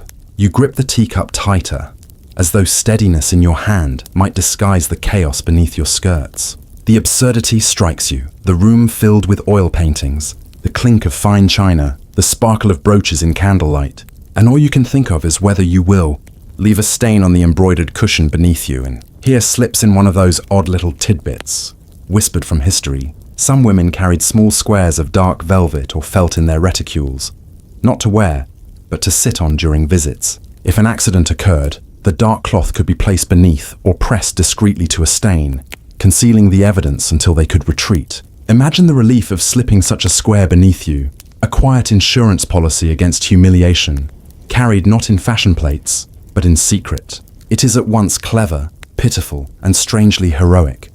Above these small strategies hovered larger questions. Should women even be social during their bleeding time? Some physicians insisted rest was essential, that women should remain confined to their homes. Others argued that moderate activity, even company, might steady the nerves.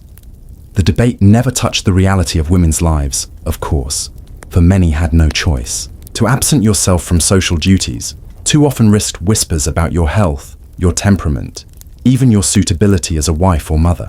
And so, whether doctors approved or not, you went. You sat in parlors, you poured tea, you endured.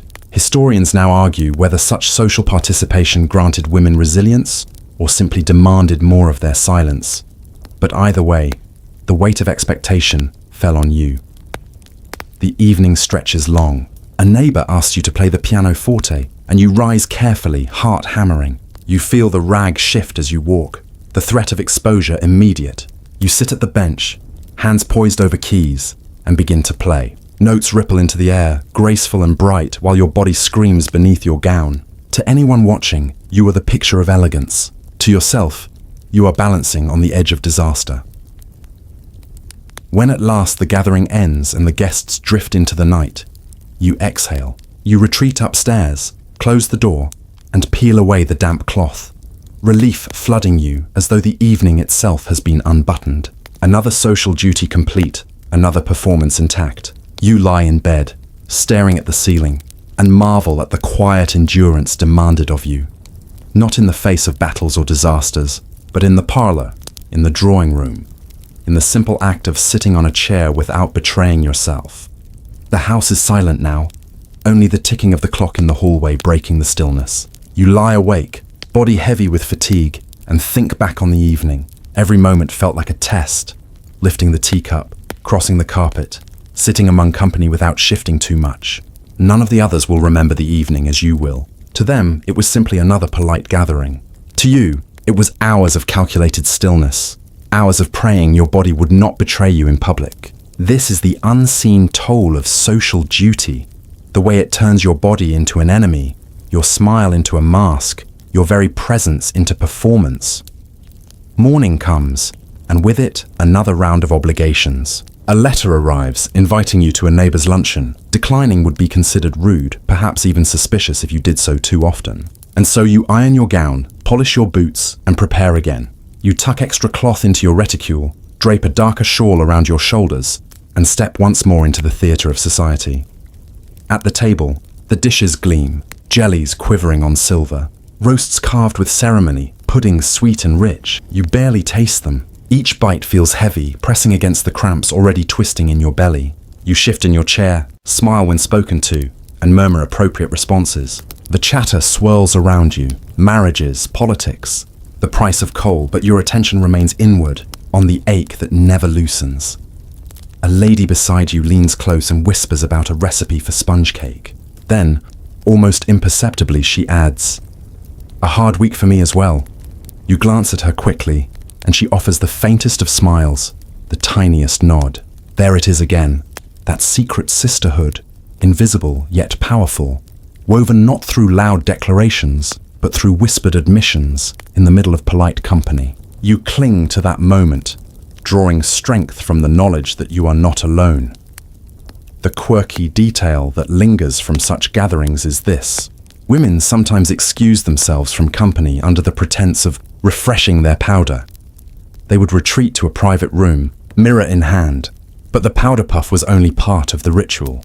Behind locked doors or curtains, they adjusted their rags, folded fresh cloths, or checked their skirts for stains. The powder box became camouflage, a socially acceptable excuse for retreat, a way to maintain dignity while tending to necessity. You can almost picture the vanity table, the ivory-handled puff, and behind it all the quiet rush of relief as a woman tended her hidden truth. Meanwhile, the larger debates raged on outside these parlors. Some reformers began arguing that society's endless demands on women's composure were cruel, that women should be granted privacy, rest, even formal leave during their cycles. Others scoffed, insisting that women exaggerated their discomfort, that their presence in social life was itself a privilege, and that to withdraw from it was weakness. The argument played out in essays and speeches, but it never reached your parlor. You still sat in stiff-backed chairs, still poured tea with shaking hands, still endured while the men argued theory. Historians still disagree on whether these debates marked the beginning of progress or simply prolonged the silence. By evening, you are spent again. You climb the stairs slowly, skirts dragging, and shut yourself away at last. You peel off your gown, untie your stays, and sink into bed with a sigh that seems to come from your bones. The cloth beneath you is soaked, the skin of your thighs raw, but your smile from the luncheon still lingers faintly in the air. Another performance complete, another secret kept. It occurs to you, lying in the darkness, that Victorian social life was like a stage on which women acted daily. The script demanded elegance, composure, charm, but behind the curtain, the reality was pain, secrecy, and small acts of survival. Velvet squares tucked in reticules, powder boxes used as pretext, whispered admissions over sponge cake. This is the paradox of the age. A society obsessed with refinement, but unwilling to acknowledge the most basic truth of its women's lives. You close your eyes, exhausted, and let sleep take you. Tomorrow will bring another invitation, another duty, another mask to wear, and once again, you will endure, because silence is the role society has written for you, and you have no choice but to play it well. The cottage roof creaks as the wind presses against it, and smoke curls faintly from the crooked chimney. Inside, the single room is dim, the floor of packed earth strewn with straw, and the smell of boiled cabbage clings to the air. You sit near the hearth, worn shawl wrapped around your shoulders, a basket of laundry at your feet. Your hands are raw from scrubbing, your back sore from bending, and now the dull ache in your belly begins its steady rhythm. The rag you folded is coarse, already damp after only a short while, and there are no spare cloths waiting. You must make do with what little you have. For working-class women, poverty magnified every burden. Menstruation was no exception. Soap and clean water were scarce luxuries, spare fabric often impossible to come by. Many women tore strips from old sheets or even from sacks, washed and reworn until the fibers were thin as gauze. The roughness chafed against tender skin, leaving sores, but there was no alternative. If the rag tore or slipped, you pressed another strip in its place, knots tied hastily, and returned to your labor. The day does not stop for pain. You rise early to fetch water, bucket heavy against your hip, each step making the cloth shift uncomfortably.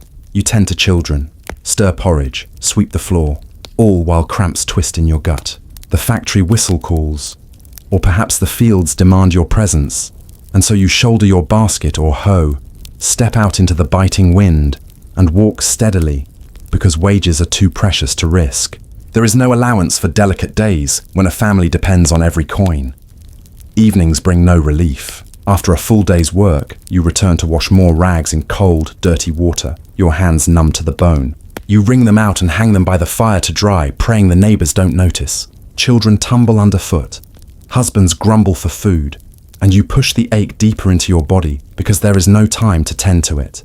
Privacy does not exist in one-room lodgings where everyone eats, sleeps, and lives in the same cramped space. To change your rag, you turn to the corner, tugging fabric quickly, while hoping the others are too distracted to see. And then there is the odd little practice whispered among the poorest households. Using moss as padding when cloth was unavailable. It was gathered from woods or riverbanks, dried, and pressed between thighs beneath skirts.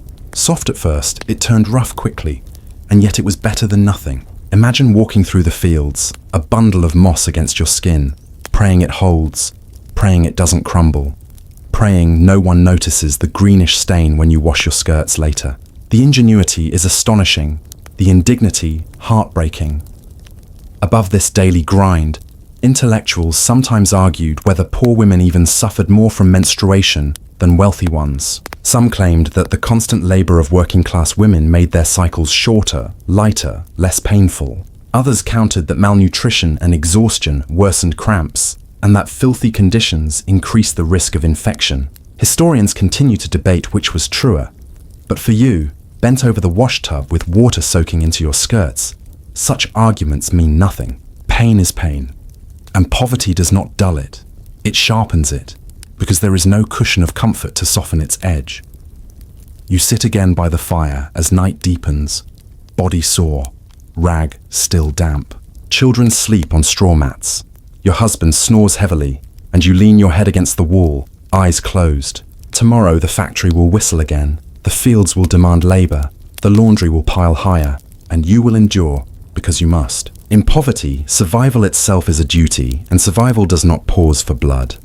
The morning light creeps in pale and grey, and you wake to the sound of clattering pots and the faint cries of a child. Your body is heavy with fatigue, your belly still sore, and the rag between your thighs stiff from drying overnight by the embers. You rise carefully, wincing as you shift, and reach for another strip of fabric from the basket. It is worn, frayed at the edges, but it will have to do. There are no drawers of clean linen waiting, no cupboards lined with soft towels. Every rag is precious, even the roughest, even the most threadbare. You tie it in place and move to the hearth. The fire is nearly out, so you crouch low, blowing into the ashes until sparks flare and smoke curls upward. The damp air chills you, but you ignore it, stirring porridge for the children. Their voices rise in hungry chorus, and you serve them quickly, each step measured, careful, always aware of the awkward weight of your makeshift cloth. You want to rest, just for a few minutes. But rest is never an option here. When the day's work begins again, you shoulder it as always. In the fields, your hands grip the hoe, your back bends, sweat drips down your spine despite the cold air. The rag rubs with each movement, chafing until your thighs burn. You shift your stance, grit your teeth, and keep working. Around you, other women do the same. Their faces pale, their eyes shadowed, but their arms steady. None of you speak of it openly, but you all know. The silence binds you almost as tightly as the work. In the factory, the machines roar and clatter, the air thick with lint. You stand at your station, fingers raw, body aching, and pray the rag holds. There is no chance to slip away, no privacy to change. If the blood leaks, you tie your apron tighter and press forward. Supervisors do not care for excuses. Production must continue. The whistle marks your day more firmly than the calendar, and the calendar does not note your cycle. And yet, within this relentless hardship, there are flashes of ingenuity. A neighbor tells you of using layers of paper, folded tightly and tucked into cloth, to absorb more blood. Another swears by stuffing scraps of wool into her rags when she can find them. These solutions are rough, imperfect, but they are acts of survival. You tuck the knowledge away, adding it to the quiet arsenal passed from woman to woman. Never written, never acknowledged, but essential all the same. Debates among reformers sometimes reach your ears, though faintly. Wealthy ladies writing pamphlets argue that poor women's hardships must be eased, that better sanitation is needed. Others dismiss these efforts, claiming the working classes are hardy, accustomed to discomfort, and need no such reforms. Historians still wonder whether such debates were motivated by genuine concern or by the politics of respectability. But for you, bent over laundry tubs or trudging home from the fields, these arguments are as distant as the stars. You do not need a pamphlet to tell you what you already know. Poverty makes everything harder, and menstruation is no exception. When night falls, you strip the rag away and drop it into the basin of cold water.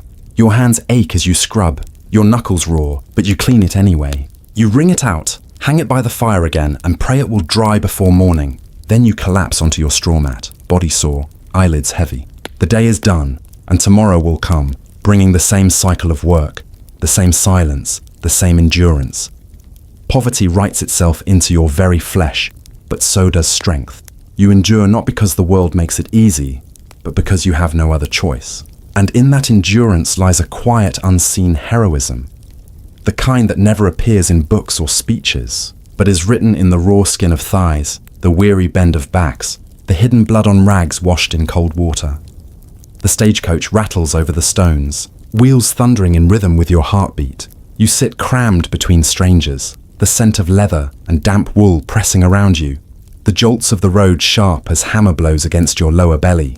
Your bonnet shades your face, but nothing can hide the faint grimace as another cramp twists deep inside.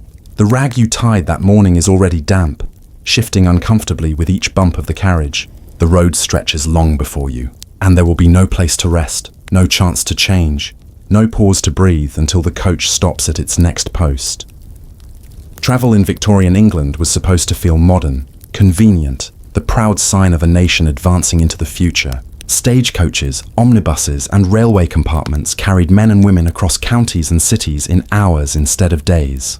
But for a bleeding woman, this progress came with its own cruel edges. Carriages rocked too violently, train compartments were locked too tightly, and the omnibuses of London packed bodies together so close that you could hardly move an elbow, let alone adjust the cloth beneath your skirts. You glance around the compartment. A gentleman reading a paper, two women whispering, a child dozing against its mother. Their presence binds you in stillness. You cannot shift too much, cannot let your discomfort show. You sit stiffly, shawl folded over your lap as though to guard against prying eyes, though no one is looking. The fear is always there, that when you stand, a dark patch will betray you on the seat, a mark you cannot explain. Historical truth presses in. Victorian travel offered no accommodations for menstruating women. Railway journeys might include brief stops at stations, but facilities were scarce, often filthy, and never designed with privacy for women in mind. Stagecoaches made long runs with little regard for passengers' needs. Omnibuses jolted through muddy streets with no pauses at all. To travel while bleeding meant enduring hours of vigilance, body rigid with anxiety, mind occupied less with scenery and more with the simple question of whether your cloth would hold. And then comes the odd, almost comical detail whispered in women's circles. Some travellers carried sprigs of mint or lavender, tucked into handkerchiefs to mask any possible scent. A woman might dab her nose delicately with her perfumed square, looking every bit the model of refinement, while inwardly praying the fragrance was strong enough to hide her secret. Imagine sitting in a crowded compartment, the air thick with coal smoke, sweat, and damp wool, clutching your lavender-scented handkerchief like a shield. To the world, you are simply genteel. To yourself, you are warding off exposure with the fragile power of flowers. Above these small acts hovered larger debates.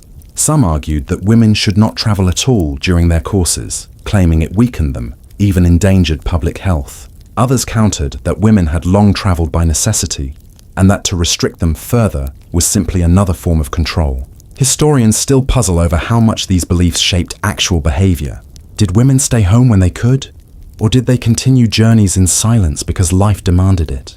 The records rarely say, but the silence itself is telling. The coach jolts again, hard enough to send your teeth clacking. You grip the seat, knuckles white, as the rag shifts further. You feel a warmth spreading, panic rising in your chest. There is nothing to do but sit stiller, smile if anyone glances, and pray the cloth holds until the next stop.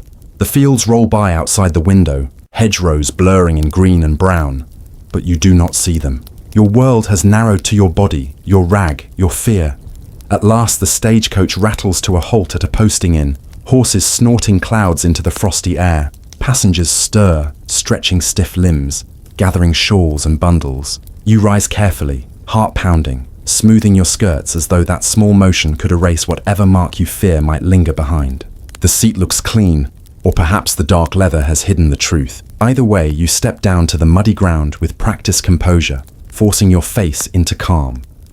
Inside the inn, the air is thick with smoke and stew. Men crowd the counter, jugs of ale slamming against the wood. You slip past, bonnet low, searching for a corner, a door, any place to adjust yourself in private. The ladies' retiring room is no more than a broom closet. A chipped basin inside, a chair against the wall. You close the door and lean against it, trembling with relief. The rag is soaked through, your thighs chafed raw, but here, for a few stolen minutes, you can breathe.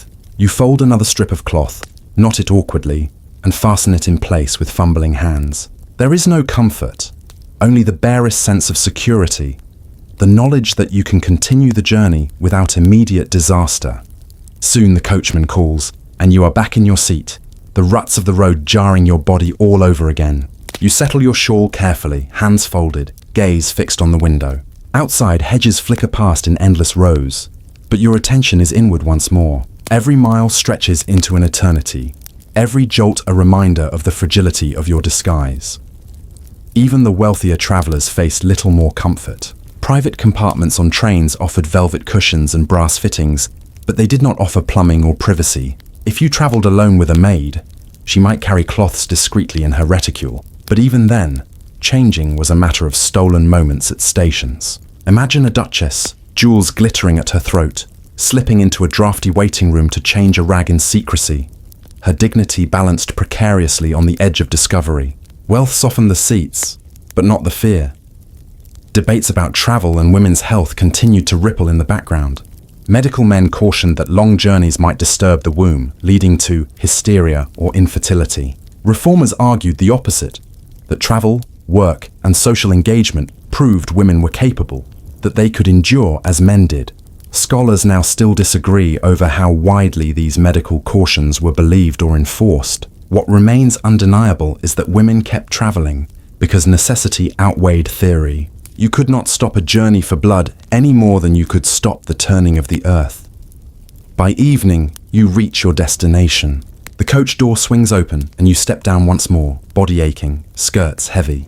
The inn's lanterns glow golden in the dusk, casting long shadows across the courtyard. You walk carefully, shawl clutched tight, and breathe at last when the door closes behind you.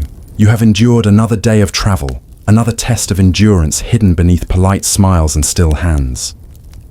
Travel was hailed as the triumph of the Victorian age. Steam, speed, connection. Yet for you, each mile was marked less by scenery and more by pain. The timetables and railways belonged to progress, but your body belonged to secrecy, and secrecy turned every journey into a battle. You endured it as you endured everything else, quietly, invisibly, with strength no timetable could measure. The rain taps steadily against the window panes, a grey drizzle soaking the cobblestones outside, and you sit at the small desk in your parlour, pen hovering above the paper. The ink bottle trembles slightly as your hand shakes, not from cold, but from the dull ache in your belly that will not relent. You want to write, to put thoughts into words, but the cramps keep tugging your mind away, dragging you back into the heaviness of your body. The rag beneath you is damp already, and though you shift and adjust, it offers no comfort. The paper stares up at you, blank and expectant, while silence presses in. Victorian women were encouraged to write, diaries, letters, small verses, but never about the truths of their bleeding bodies. Instead, journals were filled with weather reports, notes on church sermons, polite accounts of social visits. When blood came, the words shrank to vague hints. Not well today. My time. Troubled again. Entire months of suffering compressed into 2 or 3 words, tucked neatly between entries about laundry and errands. To read such diaries now is to feel the silence more loudly than the words themselves. You dip the pen, scratch across the page and write, "I am delicate today." The phrase looks absurd, almost laughable, but it is safer than truth. No one must know, not even the pages you claim as your own. What if your diary is found, read aloud by curious siblings, discovered by a husband or child. Better to use the code. Better to let the ink shield you, even as it betrays your real experience. And yet, letters between women sometimes carried more daring admissions. A sister might write, "I know you are unwell this week. I send comfort." A friend might confess, "The pain has been sharp. I could not rise from bed." These lines, tucked between discussions of family or politics, became lifelines. To receive a letter acknowledging your suffering was to feel seen, if only for a moment. The world at large might deny your pain, but in the folds of an envelope, another woman whispered, "I know." The quirky detail here is charming in its humanity. Some women used pressed flowers as secret markers in their diaries. A dried violet pinned to a page might signify a particularly difficult month, or a daisy might mark a moment of relief. To anyone else, it was decoration. To the writer, it was code, a way of saying what could not be written outright. You can imagine flipping through a book years later, seeing those brittle petals crumble, and remembering each hidden story they carried. Meanwhile, intellectuals and reformers argued about whether women's writing should be encouraged at all. Some claimed diaries were frivolous, that women wasted ink on trivialities. Others argued they were vital, a way of teaching women discipline and reflection. Scholars now debate whether these small records, those coded lines about trouble and delicacy, were acts of suppression or resistance. Did women hide their pain in euphemisms, or did they carve out a secret language that preserved their truth in spite of censorship? The answer may be both. The rain grows heavier outside, the fire sputters low, and you press the pen harder against the page. The cramps flare again, and you pause, closing your eyes, breath shallow. When you open them, you write only one word: weak. It feels like defeat, yet it is honest in its own quiet way. You blot the ink, close the diary and slide it into the drawer. Another secret locked away. Another truth muted into code.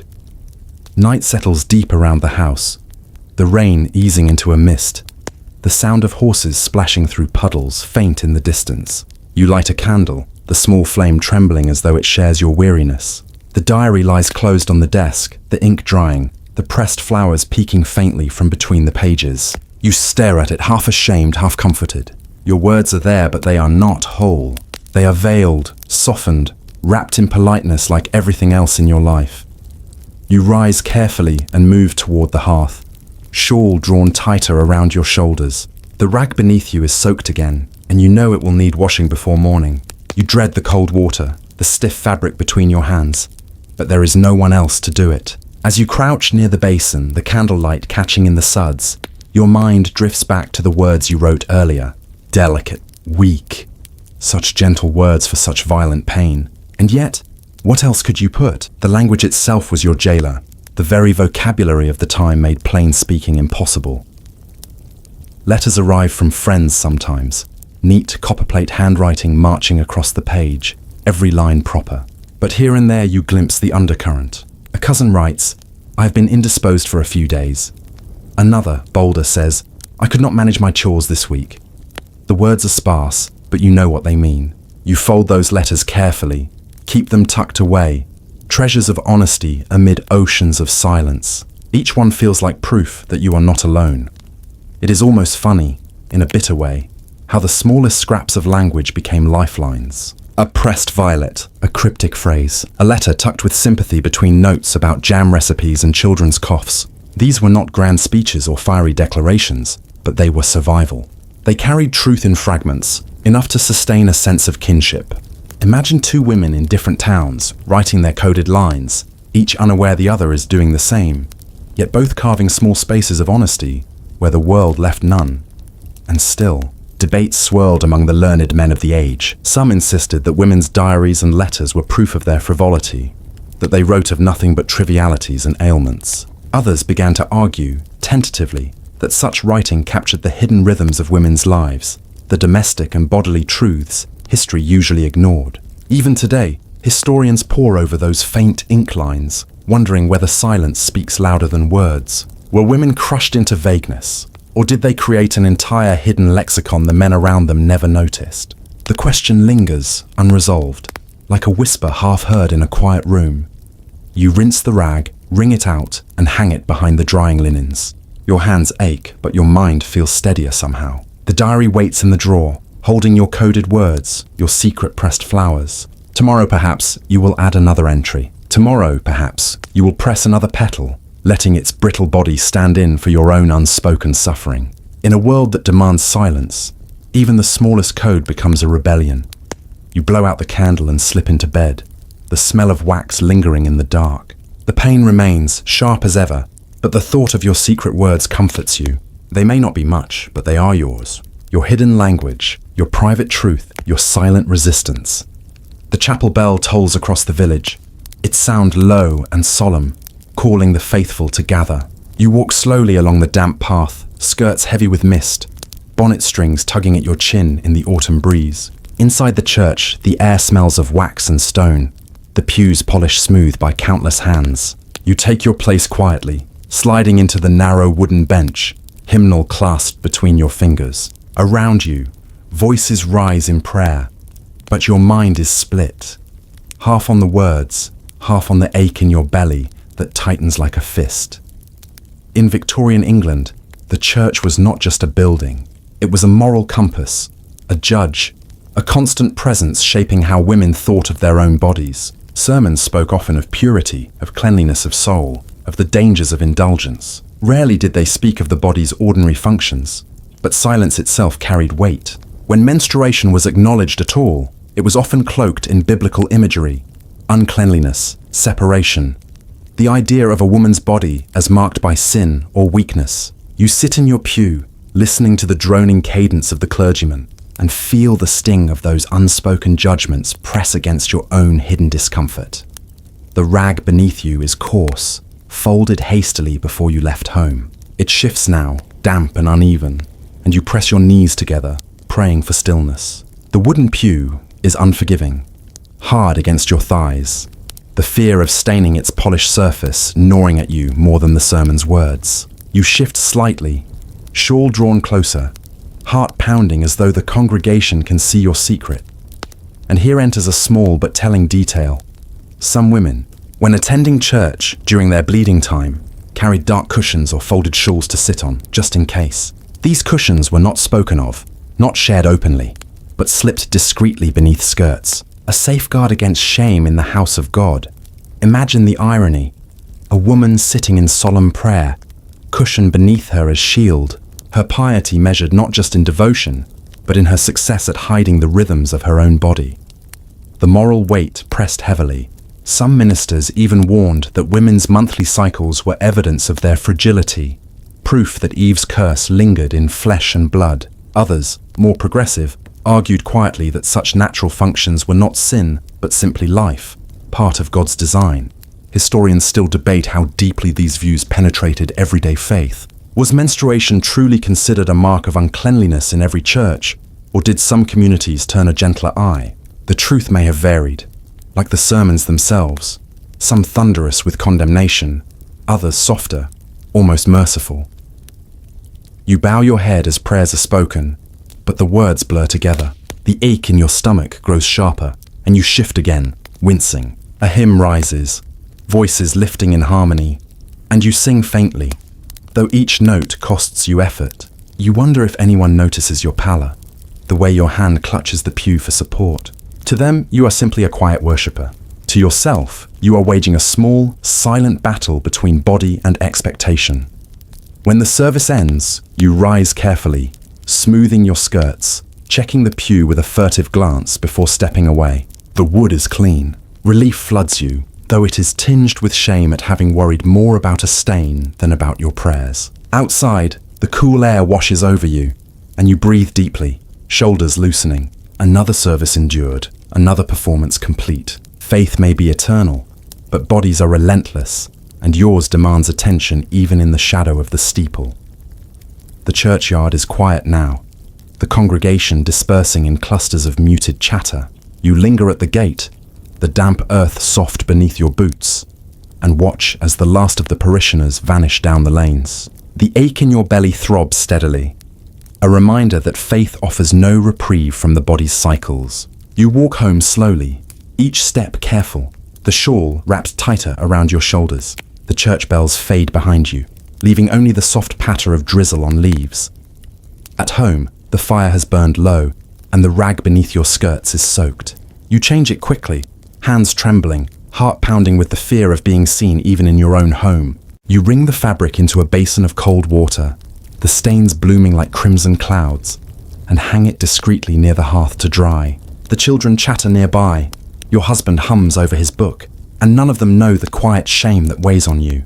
The morning service is already forgotten in their minds. But for you, it lingers, another ordeal woven into the fabric of faith. Sometimes you think of the women in Scripture, the bleeding woman who touched the hem of Christ's garment, desperate for healing. You wonder what it must have felt like to be named impure for 12 long years, to be shunned, to be untouchable. And then you glance at your own life and realize the echoes have not faded. The silence around you, the codes in diaries, the cushions in pews, they are all fragments of the same story, repeated across centuries. You carry it in your body, month after month, unspoken but never absent. And there is something darkly comic too. You remember once sneezing during service, the sudden force sending a rush of warmth that made you nearly gasp aloud. You clutched your shawl, knelt quickly, and prayed harder than you ever had in your life. Not for salvation, but for the rag to hold. Faith at that moment was not about heaven or sin.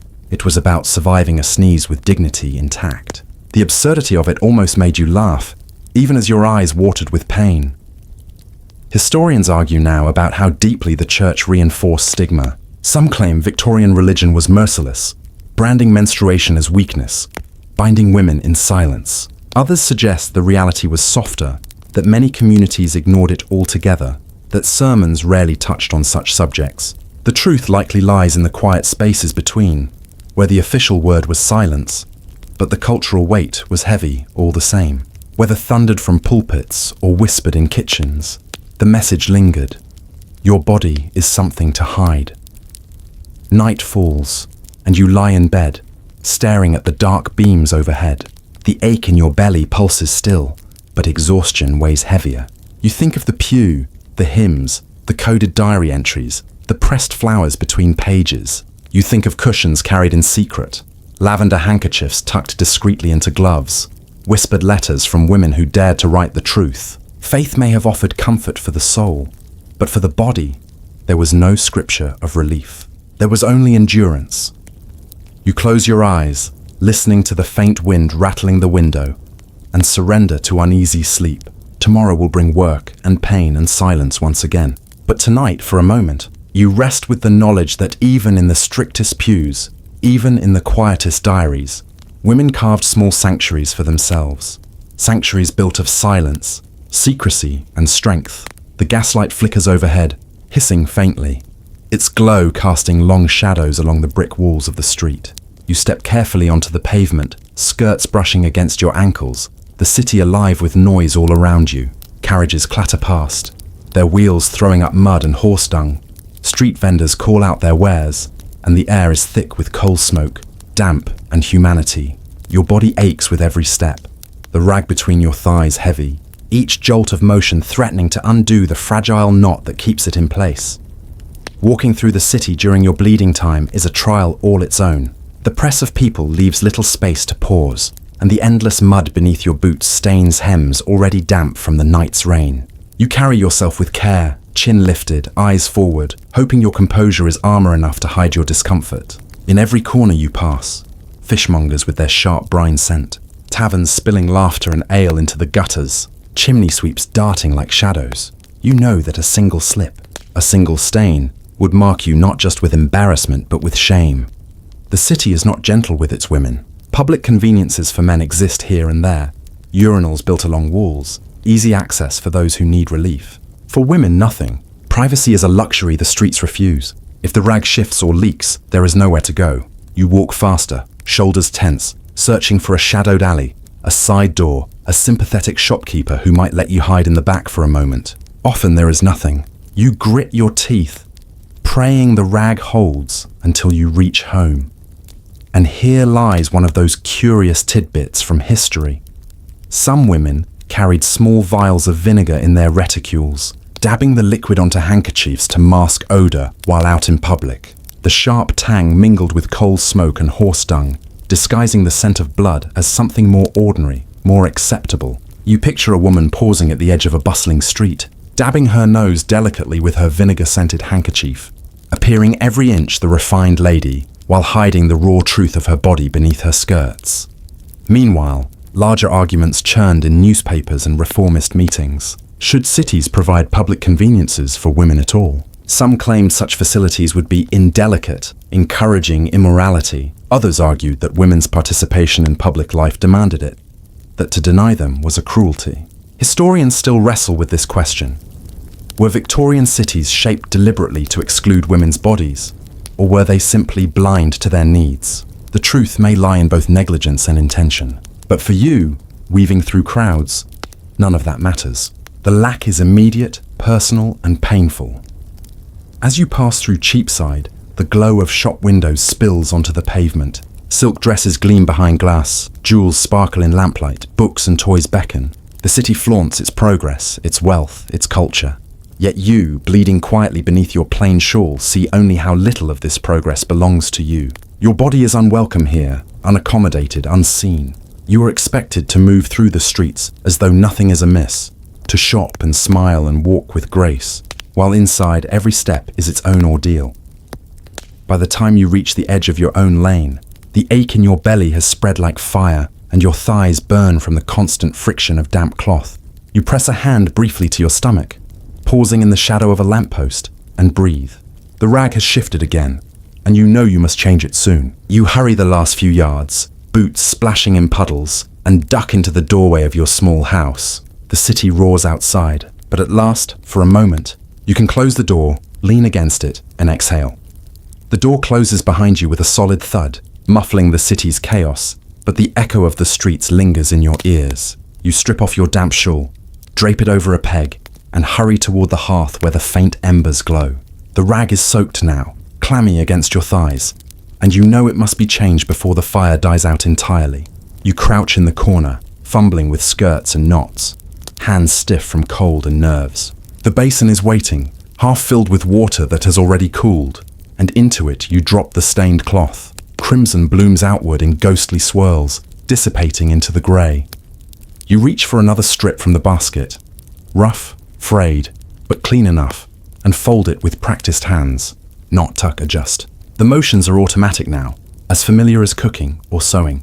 Yet each time carries the same anxiety. Will it hold? Will it rub too harshly? Will you manage until morning? You rise slowly, testing the fit, smoothing your skirts and stoke the fire higher. Warmth begins to spread, easing the stiffness in your fingers, though nothing can ease the cramps twisting in your belly. Even here, in the quiet of your home, shame hovers.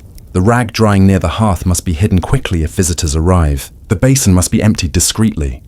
The water poured where no one will notice the telltale stains. Children must be kept from asking questions, husbands from glancing too closely. Privacy is never complete. The city may have ignored women's needs, but the home too carried its own silences. You endure them both, navigating public and private worlds that refuse to acknowledge what your body demands. Sometimes, in the quiet hours, you think of the odd strategies you've seen or heard whispered among other women in the city. Some layer scraps of newspaper beneath cloth for extra absorption, the print blurring as blood soaks through, stories of parliament and poetry reduced to padding. Others tuck in bits of wool when they can find it. Softer than rags, though, just as temporary. These makeshift solutions are ingenious, yes, but they are also reminders of how little the world provides for you. Everything is improvised, hidden, made from scraps. Progress for everyone else, but not for you. Meanwhile, debates about sanitation reform ripple through London's parlors and press. Public health advocates call for cleaner water, better sewers, improved living conditions. They speak of cholera, typhoid, the diseases of the city. Yet they do not speak of menstruation. The silence is deafening. Historians now ask whether this absence was deliberate, whether reformers feared to taint their cause with women's bodily truths, or whether it was simply blind neglect. Either way, for you, the result was the same. Silence in pamphlets, silence in streets, silence even in progress. Later that night, you step outside for a moment, shawl wrapped around you once more, and look down the lane. The gas lights burn dim, their glow haloed in mist. Somewhere a child cries, somewhere a drunkard stumbles, somewhere a carriage rattles late across cobbles. The city is restless, alive, unyielding. You stand in the doorway, rag newly knotted, body weary, and feel a strange mix of strength and sorrow. You have survived another day, endured another walk through streets not made for you, hidden another truth beneath layers of cloth and silence. When you return inside and close the door, the hush feels almost sacred. You climb into bed, the sheets rough against your skin, and let your eyes close. Outside, the city will roar again tomorrow. Omnibuses clattering, crowds pressing, smoke rising. But for now, you rest. The rag may shift again before morning. The cramps may wake you, but you surrender to sleep with the quiet knowledge that endurance itself is an act of defiance. The firelight dances low across the floorboards, shadows stretching long, and you sit quietly, shawl wrapped around your shoulders, body heavy with exhaustion. Another month nearly gone, another cycle endured. The rag drying near the hearth is stiff already, ready to be folded away until the next time. You stare at it, that simple scrap of cloth, and marvel at how much power it holds over your life. Something so ordinary, so small, yet it dictates your steps, your fears, your silences. In Victorian England, silence itself was a kind of rule. Women carried their pain wordlessly, endured their discomfort in hidden corners, folded it neatly into diaries with coded words. You think of all the women you've met, neighbors, sisters, strangers on the street, and how many of them are carrying the same secret weight at this very moment. The thought binds you to them, a thread running invisible through the city, through villages, through homes across the country. It is a sisterhood built not on spoken words but on endurance. Doctors and reformers debate endlessly. Some claim that bleeding weakens women, that it justifies their exclusion from politics, professions, education. Others argue that it is proof of resilience, that women's ability to carry on despite such burden speaks to their strength. Historians still wrestle with this contradiction. Was menstruation used more as a weapon to confine women, or did it, in its silence, forge bonds of solidarity that could not be broken? You sit by the fire and think that perhaps both are true. It was chain and shield, stigma and secret pride, curse and strange kind of proof. And then there are the odd, almost comic fragments of memory that refuse to fade. The potato talisman dropped in church, the lavender handkerchief waved delicately on a crowded train, the pressed violet in a diary, fragile yet defiant. These scraps are almost laughable in their eccentricity, but they are also deeply human. They tell the story of women not as abstract figures, but as real people, grasping for solutions, finding small ways to wrestle dignity from indignity. The room grows warmer, the fire settling into embers, and you let yourself sink deeper into the chair. Your body aches less now, the worst of the cycle easing. You feel a faint clarity returning, as though a storm has passed. And yet you know it will return again, as it always does. That rhythm is part of you, as relentless as the ticking of the clock on the mantel. You close your eyes briefly, listening to it, thinking of how many women across history have sat just as you are now, reflecting in weary relief at the close of another bleeding. You open your eyes again and glance toward the window. Outside, the lamplight glows faint through the mist. Somewhere, footsteps echo on cobblestones, wheels rattle in the distance. Life moves forward, indifferent to your pain, to your secrecy. Yet you move forward too. The world may not have granted you comfort or acknowledgement, but it has not stopped you either. You endure. You always endure. The night stretches deeper, the fire settling into faint red coals. You draw your shawl tighter, feeling the soft weight of quiet around you. The worst of the bleeding has eased, leaving your body sore, tender, yet strangely light. You think back across the weeks. Market days endured with damp cloths tied tight. Church pews feared more than sermons. Journeys measured not by miles but by cramps. Laughter forced at parlors while pain gnawed beneath the smile. Each moment was ordinary to the world, extraordinary in its burden to you. Victorian England, with all its railways, industry and reform, never truly paused to acknowledge this reality. The newspapers hailed progress, the doctors published pamphlets, the reformers argued sanitation and morality, but the daily truth of menstruation remained hidden. It lived not in speeches or sermons, but in kitchens, laundries, alleys, pews, and diary pages. It was the secret history beneath the official one, a rhythm that half the population endured in silence while the other half pretended it did not exist. You think of all the women whose stories intertwine with yours. The factory girl bending over clattering machines, moss stuffed into her skirts. The genteel lady in velvet gloves, clutching her lavender handkerchief as the train rattles forward. The parish wife kneeling on a hard pew, pressing her knees together in silent prayer. The scholar's daughter writing troubled again in her diary, pressing a violet between the pages. Each different, each the same, all bound by the same secret thread. And here, at the close of another cycle, another section, you see the duality clearly. Menstruation was a weapon used against you, an excuse for exclusion, for silence, for scorn. Yet it was also a bond, a hidden strength, a reminder of endurance. Historians may debate whether it shaped society more through stigma or through solidarity. But for you, the truth is simpler. It shaped every day. There is a kind of comedy, even in the sorrow. You remember slipping once on wet cobblestones, catching yourself just in time, and thinking, not about broken bones, but about whether the rag had shifted. You almost laughed aloud at the absurdity. Even danger itself became secondary to secrecy. And yet, within that absurdity, there is power. You survived, as women always have, through resourcefulness, through silence, through sheer will. The room grows cooler as the fire dims further. You rise slowly, joints stiff, and prepare to climb the narrow stairs. The rag hangs drying by the hearth, its presence both ordinary and monumental. You glance at it once more before turning away, knowing that in its rough fibers lies an entire story. Of you, of your time, of countless women whose names history has forgotten. It is not glamorous, not celebrated, but it is real. You climb into bed, the sheets scratchy, the night quiet. Tomorrow will be another day, perhaps easier now, perhaps not. But tonight you rest with a strange mix of relief and resolve. The cycle has been endured again, and that endurance itself is victory. You close your eyes, letting the weight of exhaustion pull you under, knowing that sleep at least asks nothing of you. The fire has burned to ash now, faint grey wisps drifting into the chimney, and the room is hushed in its stillness. You lie in bed, body eased at last, the ache softened into a dull memory. The weight of the day, the week, the cycle itself begins to melt away, like frost touched by morning light. The world outside continues. Lanterns gutter in the mist. Carriages roll over cobblestones.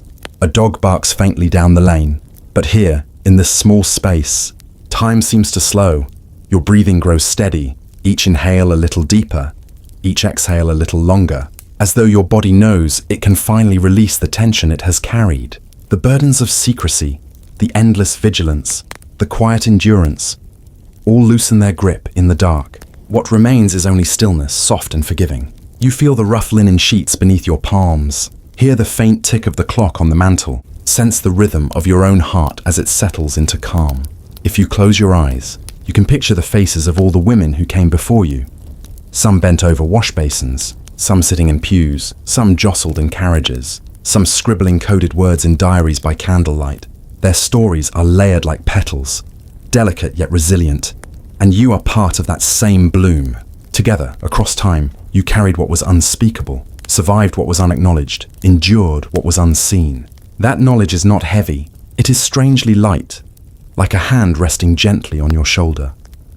Now the body begins to sink deeper into rest. Your muscles unclench, your shoulders release, even your jaw softens. The air feels cooler against your face, the pillow warmer beneath your cheek. You drift toward that place where thoughts blur, where worries fade, where even pain finds no purchase. Sleep comes quietly, like a tide rising on a still shore, carrying you out into gentle waters. The cycle will return as it always has, but that is for another day. Tonight is for peace, for letting go, for surrendering to the comfort of rest. The fire's last ember glows faintly, a reminder that warmth lingers, even as light fades. You breathe once more, slowly, deeply, and let yourself slip fully into calm.